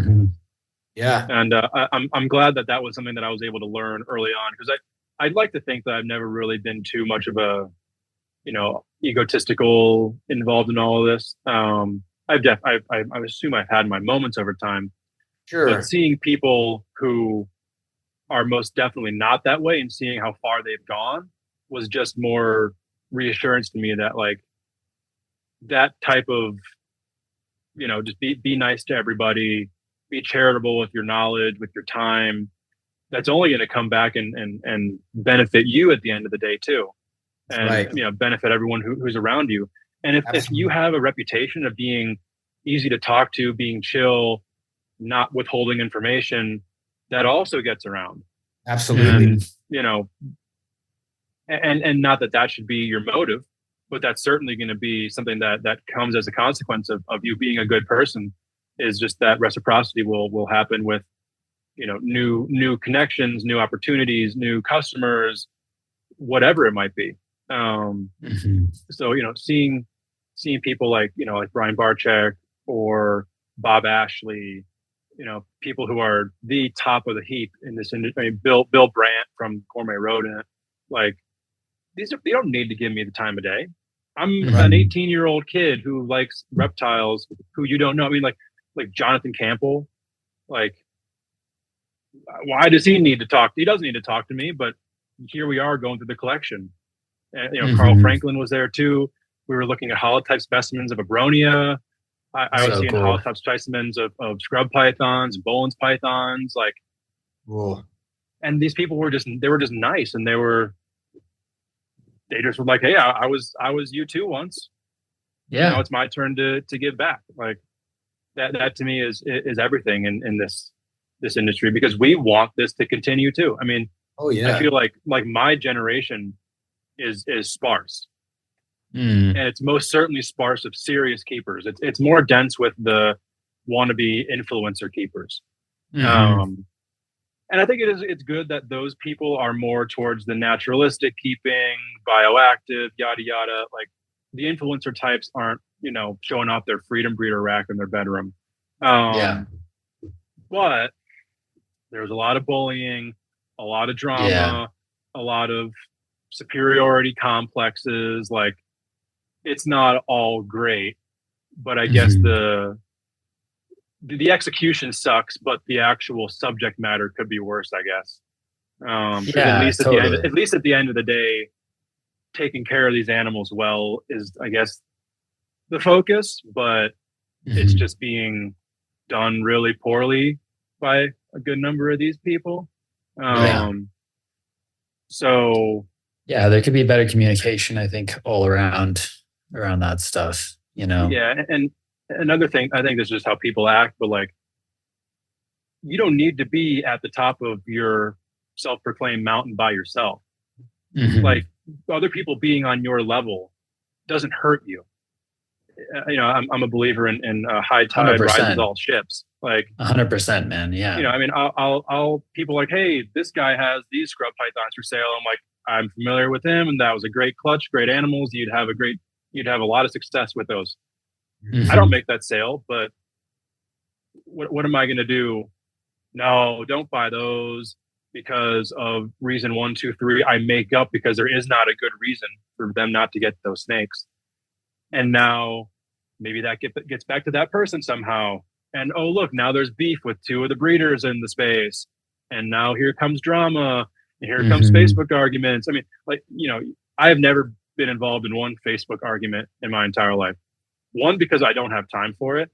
And 2, it's like, if I'm not putting effort towards something that's going to be beneficial to me or others, why would I do it in terms of reptiles? Like, if I have extra time, I want to go, like, watch some basketball or something, or go to the gym, or, like, cook a nice meal, not bicker with someone about something about some meaningless topic on Facebook. And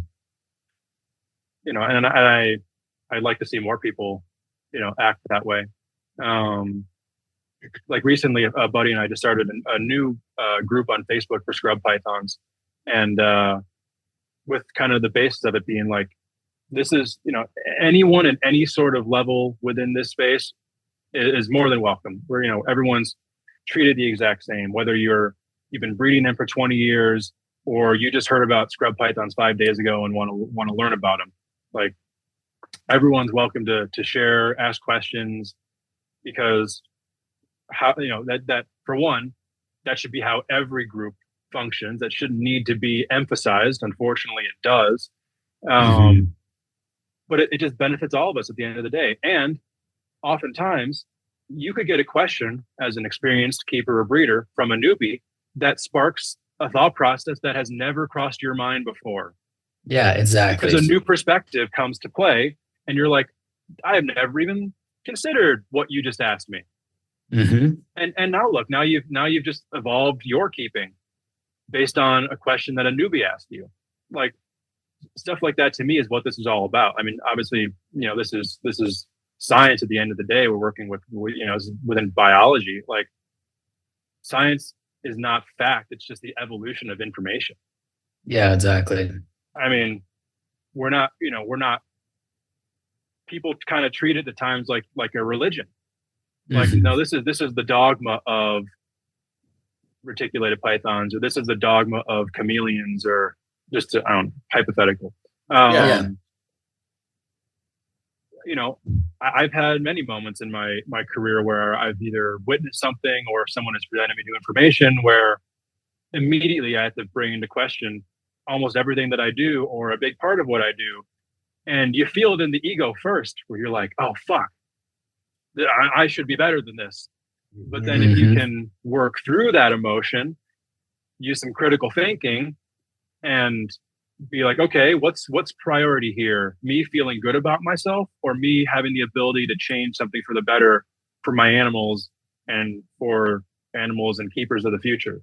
Like, it's okay to be wrong. If you keep reptiles, it's okay to be wrong.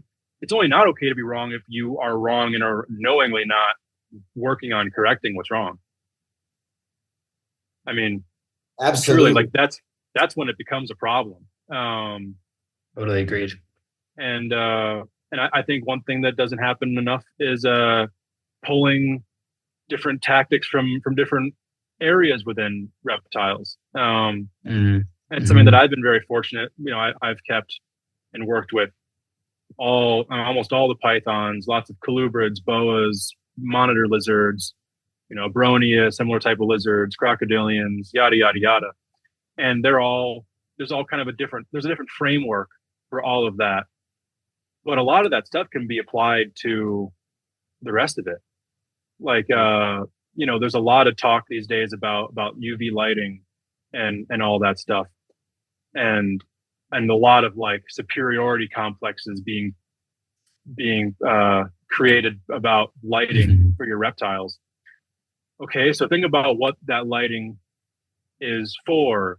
It's for processing of different minerals, calcium, D3, yada yada, retinal health, yada. Okay, where do they derive the nutrients for those processes?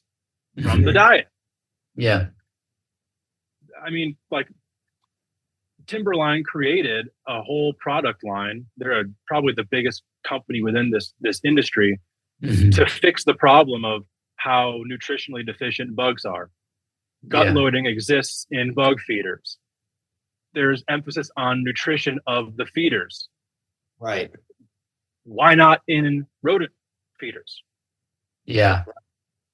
Okay, spend a bunch of money on lighting, which doesn't have long history of testing and whatnot. Lots of, and I use UV lighting. I have for a while. A lot of old timers will tell you it's a scam. I don't think I personally believe that.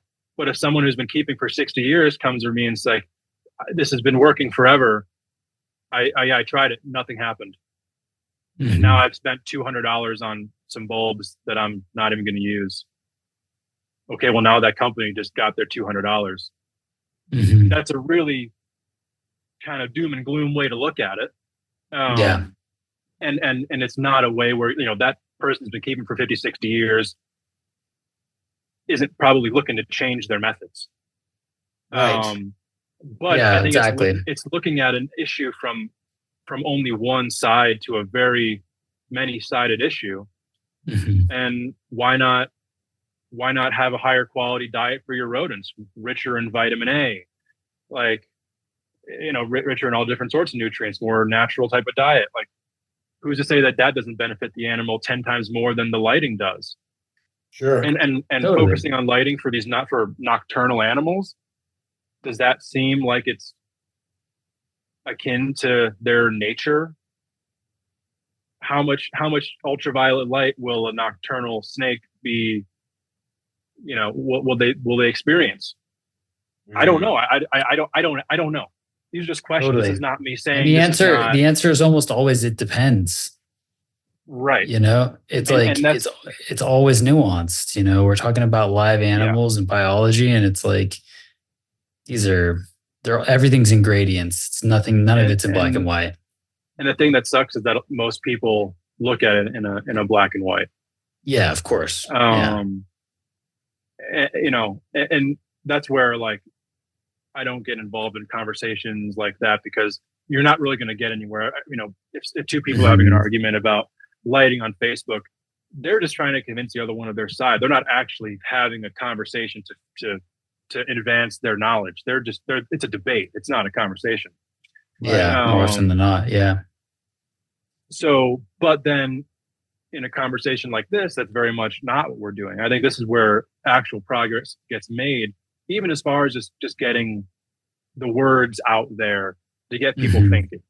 The lack of actual independent thinking is, let's tie it all the way back to one of the earlier questions. What do I want to change about herpetoculture? Think for your damn self. Yeah, totally, man. You are a person, you have a brain, you have intelligence. You see the animal in front of you.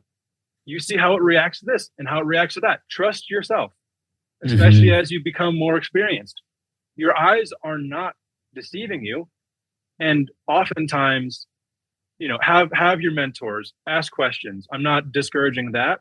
If you ask 10 different people, you might get 10 different answers. And now you're in a tailspin because, this guy told me I should spray at night. And this guy told me I never spray my this or that. This guy has a Miss King running 4 times a day. What do I do? Like, calm down, for one. Use some critical thinking. Whose climate is most akin to yours? Does your animal show signs of dehydration? Like, do you need to be dousing that cage constantly, or is your ventilation poor? Is it going to get stagnant? Is it going to mold? How warm's the ground? Like, there's a lot of different factors. If you're in Washington taking advice from someone in Florida who keeps their animals outside, maybe not the person to take direct advice from. Learn about how they do it, but then try to apply it to your situation. Critical thinking can get you so far. And it's definitely tough because a lot of it is taught in the way of, like, dogma, like I was saying earlier, where it's almost more of a religious text than a care sheet at times. Like, this is how we do things in the chondro world. God forbid you have put a chondro in a bioactive setup, it'll be dead in 5 days. It's like, okay, so then how are Roy sulfuris living in their bioactive setup? They're both just snakes. Green tree pythons and Amazon puffing snakes aren't so different that one will immediately die in a bioactive setup. Maybe your bioactive setup sucks. Yeah, totally. But then you can change it and then it's good. Okay. What are the factors that make it not work where you are? Right. Oh, you didn't even ever spot clean your bioactive setup. Yeah, okay, that's not going to work. It's not like you can just do that and leave it forever. Sure. The black and white thinking is we'll couple critical thinking and black and white dogmatic thinking into one. Another topic that I've been really adamant on lately is I think in the mid 2010s in like the Python world, there was a big push to tell everyone we've been overfeeding our snakes this whole time. And there are some very, good examples of overfed snakes out there. And with that said, the people who were behind this were people like Dave and Tracy Barker and Terry Phillip, some of the most respectable, historical figures in this industry. And they were right, and they were trying to combat something that was a serious issue. And then the echo chamber of the internet takes it and goes to the point where some people are like, if my snake doesn't look damn near emaciated, I'm abusing it. Right. It's like, no, they showed you a retic at Prehistoric Pets with fat rolls so big it can't even move. Or ball pythons that are sausages sitting in a tub. You can have healthy ball pythons in a tub. I do. I have 3 ball pythons that I've had since I was a kid. And I keep them in a tub like everyone else. But I feed them like every 3 or 4 weeks because they are adults. They're over 10 years old. They've done their growing and they just need to maintain. If you fed a baby ball python the way that I feed my adults, you are going to stunt the animal permanently. Yeah.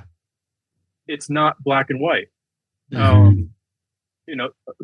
Scrub pythons were hit pretty hard by this thinking. And between the time when that started and now, the amount of them that have been produced in captivity has drastically dropped. Right. And people will say, oh, I feed them every 3 to 4 weeks, sometimes every 5 weeks in the summer. And then in the fall, I cut off their food until March. I'm like, it's not an Eastern milk snake. This thing doesn't brumate. It's metabolizing that entire time. This is a tropical species. When would this snake ever, except for circumstances that are dire of prey being absent from its environment, which would force it to find a new environment, would this snake ever be faced with that scenario in the wild? And during that 6-month drought, if it saw a rat, it would grab it immediately. Right. But there's in an example like that, there's zero critical thinking involved. They heard that from someone who they thought knew what they were talking about, and they're like, I'm going to do that. Under what circumstance would your snake ever have a feeding cycle like that? Like, do you even stop and think for 2 seconds about what you actually are about to put your animal through because you heard someone else say it, who you think has higher status than you? Like that to me is it's scary because at the end of the day, it affects the health of the animals. I have animals that were raised very slowly from a previous owner that I'm getting to a point where I'm almost going to classify them as stunted because they should be 9-10 feet long now, and they're maybe 6 feet. And I've been feeding them the way that I feed my snakes, which is what I feel is adequate for a couple of years. And they're growing at a significantly slower clip than the animals that I produce that are the same size, but 2 years younger. You can obviously take that too far, where you have your obese sausage snake. But I think, especially if you've been keeping for a year or two, you can look at your snake and tell if you've been feeding it too much. Yeah, you should be able to. I feel like a fat snake is not a hard thing to pick up on. If you're seeing a lot of scale separation and stuff like that, then you should probably tone it down. Around the bottom jaw. And if the vent goes like that, if you can't see the spine, there's pretty obvious signs that your snake is fat.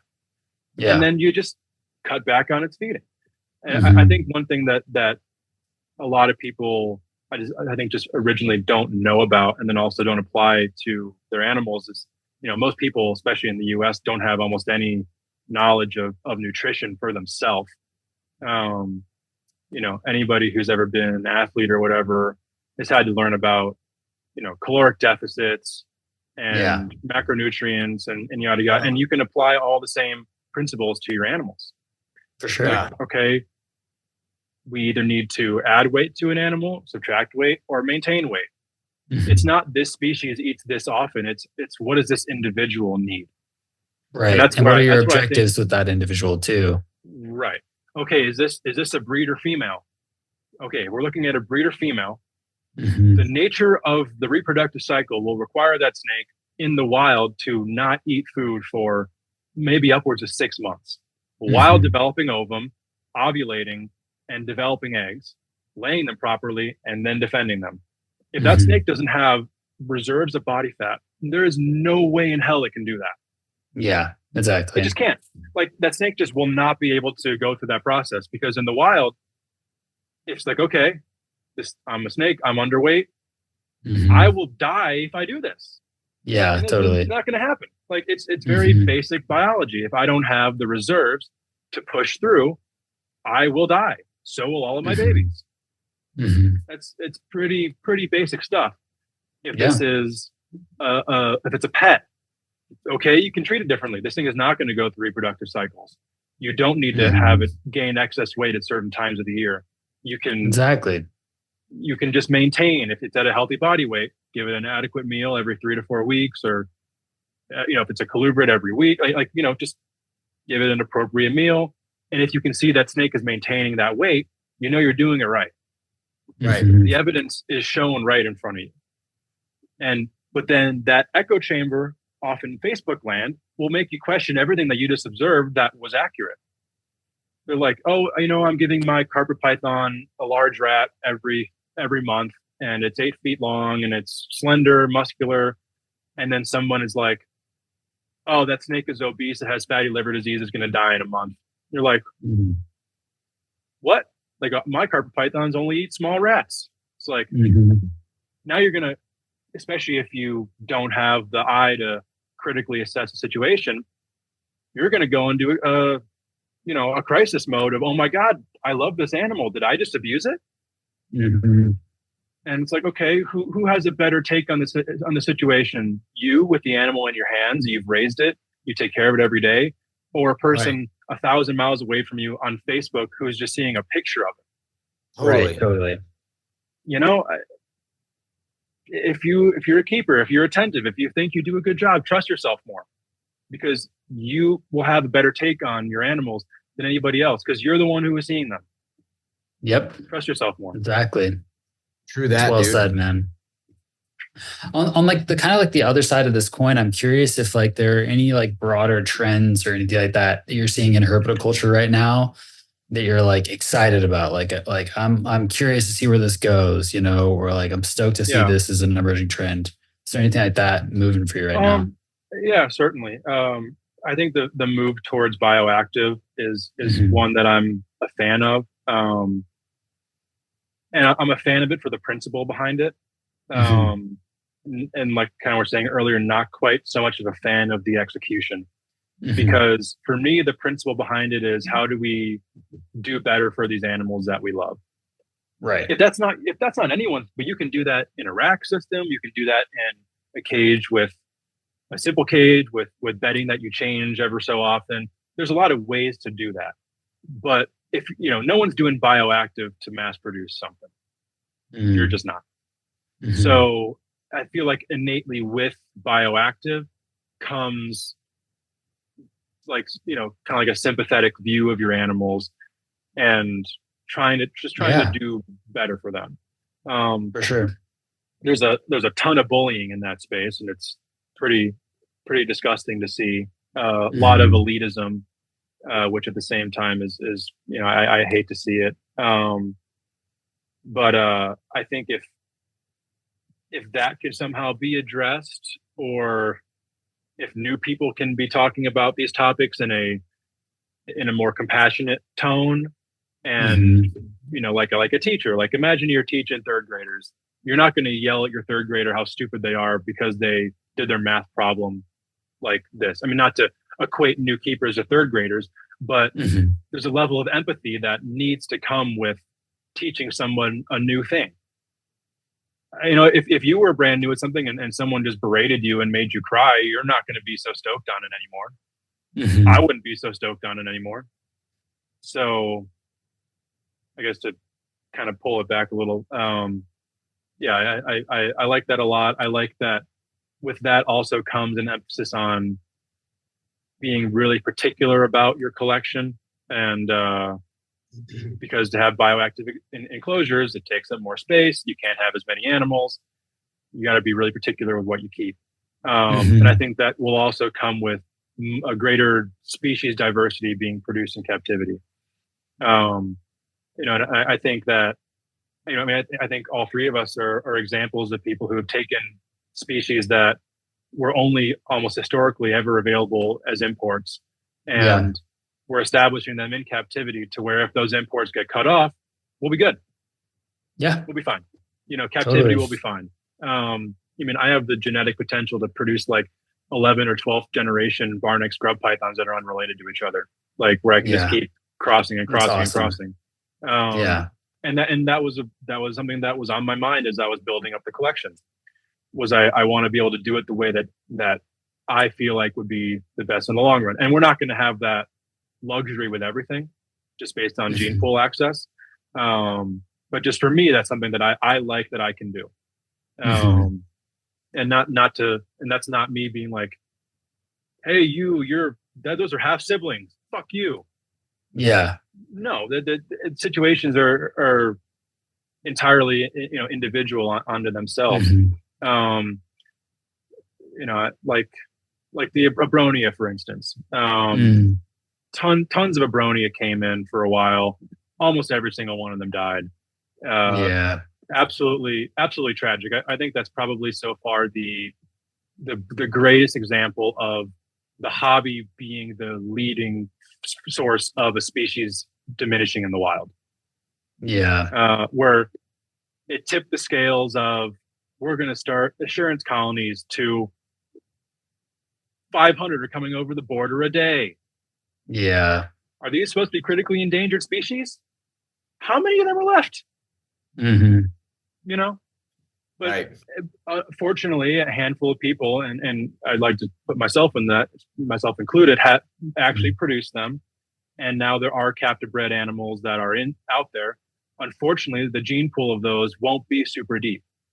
But to me, it's a whole hell of a lot better than the 500 coming over the border a day, how it used to be. So I guess I diverted there just for the sake of not sounding like an elitist. But I think that's another kind of side effect of the bioactive keeping trend that'll be beneficial in the long run. And there's something really satisfying about making that difference. Like, we don't need these Uromastyx to come out of the wild anymore. We have these diverse bloodlines in multiple people's hands who are doing well with them. They'll be available to the public every year, but they won't be in as high of numbers because they're not being imported. So then we're going to have, people who really care about them. We'll have to find where to get these animals, might pay a little bit more, but we'll get an animal that's 10 times the quality of that wild caught, yada, yada, yada. In the long run, so much better for that species. Obviously, we can't do anything about animals being collected in the wild as much as we'd like to think we can. As people in the United States, these people in Africa and in South America and Indonesia, they're going to do it. They're going to collect, and if they don't go to us, they're going to go to Japan, South Korea. They're going to go other places. But it doesn't mean that our small impacts aren't impacts, that are significant to us, to the animals. They might be small, but I think it's better than nothing. And I think it benefits everybody when there's more species that are being bred, more species emphasized these days, like on social media, more things for more new people to learn. I guess I want to see the hobby that I wish I could have entered. Yeah, for sure. Me too.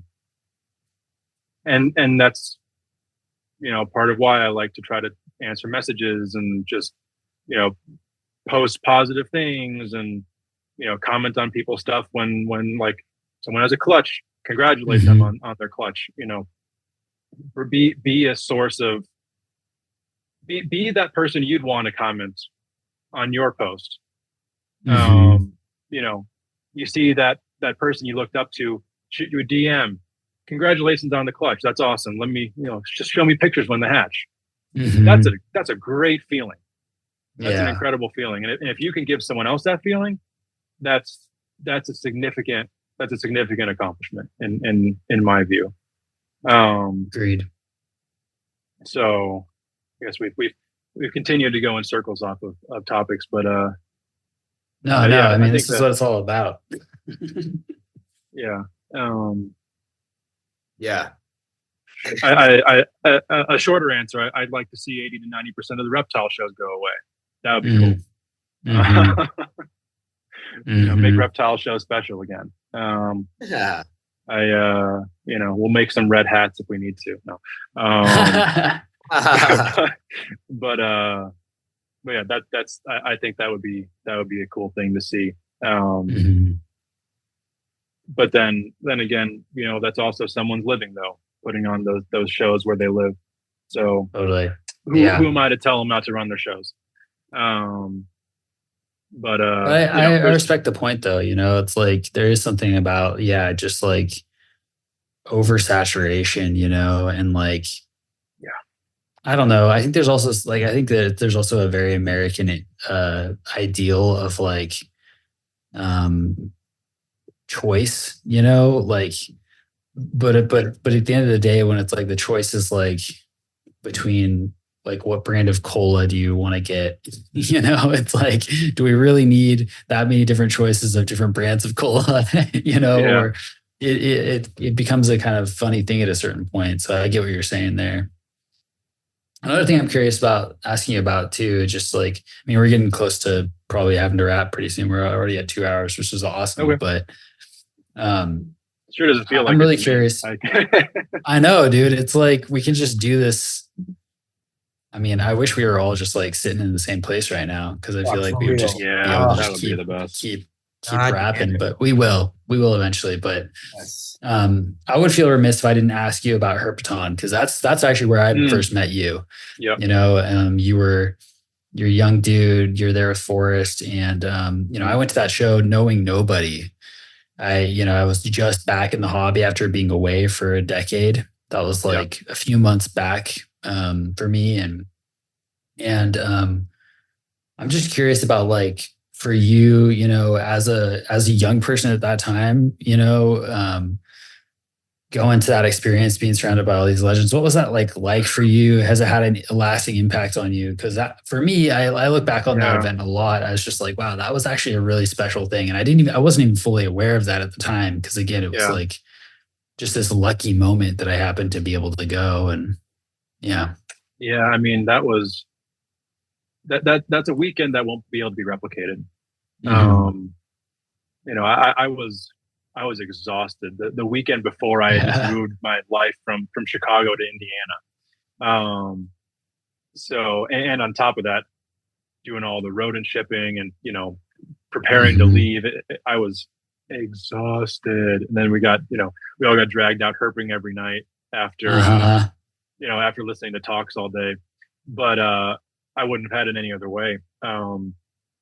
It was, to talk to some of these people who I had looked up to for so long, only heard the names, and, people like Justin Julander and Bill Brandt, Philippe de Vosgelay, we could go on, Alan Rapace, like we can name everybody who was there. Nick Mutton, like to feel kind of like a peer for a minute was weird, because I don't see myself like that at all. But kind of tying back to what I was saying earlier about these people who are at the top of the industry, kind of having the best heads on their shoulders and being the most humble, you wouldn't know that these guys were the shit like that. You wouldn't know that they were the founders of the industry. Like, we go to Tinley Park or Pomona, and these are the people we have to thank for it. Like, you wouldn't know by talking to them. They were just reptile nerds who were there, wanting to learn about reptiles, wanting to talk to their friends that they don't see very often, because we all live in different parts of the country or even the world. Like, it was a crazy, like, it felt like a dream for a weekend. Like, dude. How is this real? And it was a small group too. This wasn't a big conference. There's maybe 50, 60 people there, and that might even be a high estimation. Like it, yeah, and, probably. and a lot of the industry leaders for the last number of decades were there. Yeah. It was just, it was a lot of heavy hitters.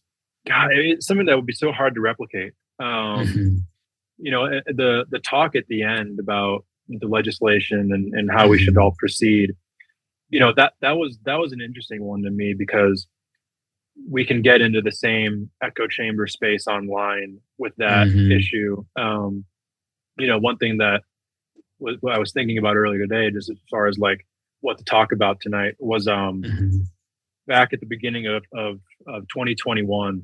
You know, the administration just changed over, and very, very clearly the animal rights groups were waiting. They were waiting in the wings. They're like, we have a conservative executive branch in there. Let's bide our time. I did not mean to say that like that. Let's bide in our time. And and then it hit so hard. National legislation, state legislation, stuff going down in Florida back to back to back. It was a scary time to be like, are we losing our rights right now? Like, is this happening? And obviously, coupled with that was the push for donate to USARK, you know, awareness for USARK. And I love USARK. I've known Phil since I was 12 years old. He's one of one of my favorite people in the hobby. The amount of bullying and shaming, superiority complexes that were formed over that was disgusting. Absolutely disgusting. There was some downright shameful behavior at that time. You know, to the point where like you felt like you needed to put your membership status in your bio on Instagram and Facebook, or people are gonna come after you. When all this time we have a common enemy who's not ourselves. We are under attack by others, and we are attacking ourselves. What the fuck are we thinking? Like, you know, people were going on to like lives on social media saying this is all crashing and burning. All the pet stores are going out of business. Petco and PetSmart won't have reptiles anymore, which means feeders are going to be $100 a piece. All these companies are going out of business. And I'm like, does this seem like the way to approach a sensitive issue that we're dealing with right now? like we're dealing with the future of our industry. Should we fearmonger and like terrify everybody who is, for one, financially, but also very much emotionally invested in this? You know, this is my life. It's a lot of our lives. Like, should that really be the approach of fearmongering and bullying and shaming? Like, people should only be let into a reptile expo if they were a USARK member or something. I heard. I'm like, what the fuck are you talking about? And why are we weaponizing USARK? Shouldn't this be the one thing we can agree on, is that we should have representation when it comes to the laws that are made about what we do? Right. Like, should that be the thing that we don't fight about? Like, can we pick one thing where we just let that be what it is and support it and not fight about? Should we be fighting the animal rights groups that are taking their cult-like beliefs and trying to change our lives to no ends other than to just fulfill some sort of weird prophecy that they have of animals and humans having no contact? Like, it's clear why they chose reptiles first. We don't have financial backing, and we don't have a strong community. They didn't go after bird people. That would be a much harder thing to, you know, the avian world, the rehabbers, like, you know, that would have, or fish, that would have been a much harder first target. There's a reason why we were the first target. We were the easy target, and we're just continuing to be an easier and easier target. And it's all because of how we treat it. Right. And you know, and unfortunately, especially when it comes to like the Florida legislation, a lot of it came down to a couple of bad actors who ruined it for the rest of us. And oftentimes those people are revered. within our industry. Mm-hmm. Which to me, I mean, not something I want to go deep on, but it's just like, wow, it really sucks to kind of to realize like some of the people who theoretically are looked up to the most are actually doing some of the most damage to the very thing that we love and that they make money on. Right. So, but I guess with that said, that the talk about all of that was very interesting, and it was definitely it was kind of generationally divided. I feel like on who said this was the answer, that was the answer, which I found interesting. But you know, I think it speaks to all the resistance in the old guard to embracing social media and embracing the changes. You know, I think, and to their defense, I think I probably would too if I was in a similar situation. But the loudest voices, unfortunately, are some of the voices that we don't want to be the loudest.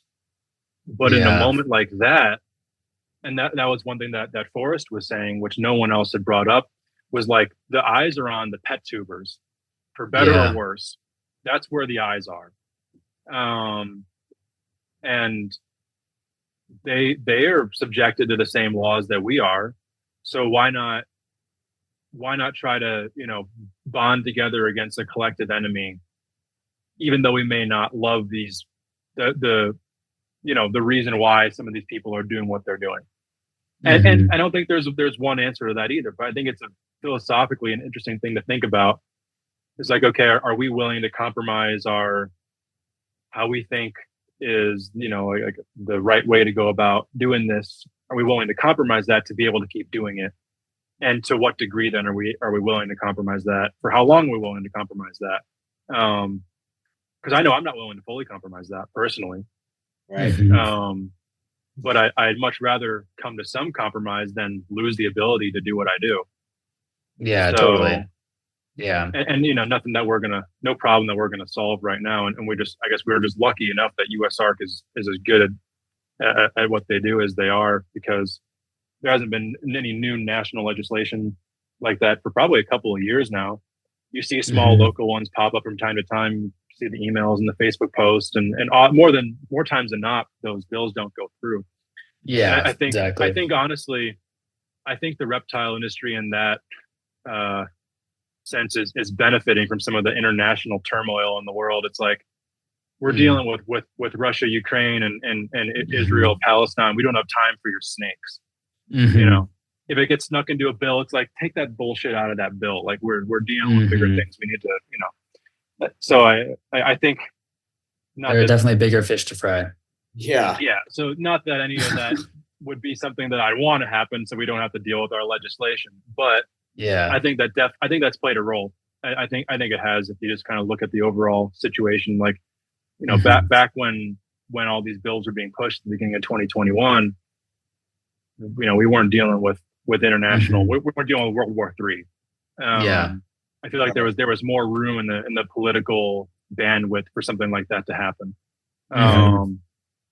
So I don't know if I have a point with that, but no, it's fine. Something that I've thought about recently, and I'm like, maybe there's some sort of correlation, but I'm not a political science major, or I'm not a lawyer. Nor I don't am I. Yeah, it would be just random, baseless speculation on my part. No, I am. It's fine. I feel like I can just solve Phil's this. the expert. Thanks, Phil. Yeah, that's so stupid. Well, listen, dude. We're getting around the mark where I think we're gonna have to close out for this one. Okay. But we have well, first of all, I think we definitely have to do this again, because for sure, absolutely, we're just getting started. Yeah, we hardly talk about reptiles. But that's cool. We got a lot to talk about. Yeah, it's great. It's perfect. Yeah, I feel like a lot of these shows these are the ones where it's like the most interesting kind of stuff, where it comes out kind of at the margins of herpetoculture, where it might not be directly related to what we do. Excuse me, but the basically we have kind of a relatively well-known closer question that we ask everyone. And that question is, why herpetoculture? And so that can be like, why do we do it? Why do you do it? Why should we do it? Why shouldn't we do it? Take it as broadly or as specifically as you like. But yeah, why herpetoculture? For me personally, honestly, at this point, I think it's just, for me, there's no other option. It's just, it's been the constant in my life. It's gotten me through the hardest times of my life. It's given me purpose. It's given me something to look forward to waking up to the next day. Gives me something to a way to set goals for 10 years, 20 years, 50 years. In a world that's increasingly more depressing everywhere you look, and all the depressing stuff is put in your face now more than ever before by a millionfold. For sure. Walking through my adult scrub room and seeing two pairs locked up just brings an amount of joy to me, fulfillment. It's something that I can feel like I've accomplished, something that has a bigger purpose than me. I think a lot of times people can kind of virtue signal with the whole conservation thing, but there's a very real aspect of that to what we do, and more than I feel like direct conservation effect that we can have by breeding, it's conservation effect that we can have by educating people and just raising awareness about these animals, letting people know that they even exist to begin with. Because how are you going to care about something you don't know exists? Right. And you can't really blame anybody. There's plenty of animals that I don't know exist that are probably going extinct right now. And that's a fucking shame on a number of fronts. And I think, as much as we've highlighted benefits of social media and downfalls of social media, that's a huge benefit of social media, is the ability to get that message out there easier than ever before at zero cost. So why herpetoculture to me is just, this is my life. This is, what I care the most about. And not only do I love it for the animals, I love it for the relationships that I get to make with people through it.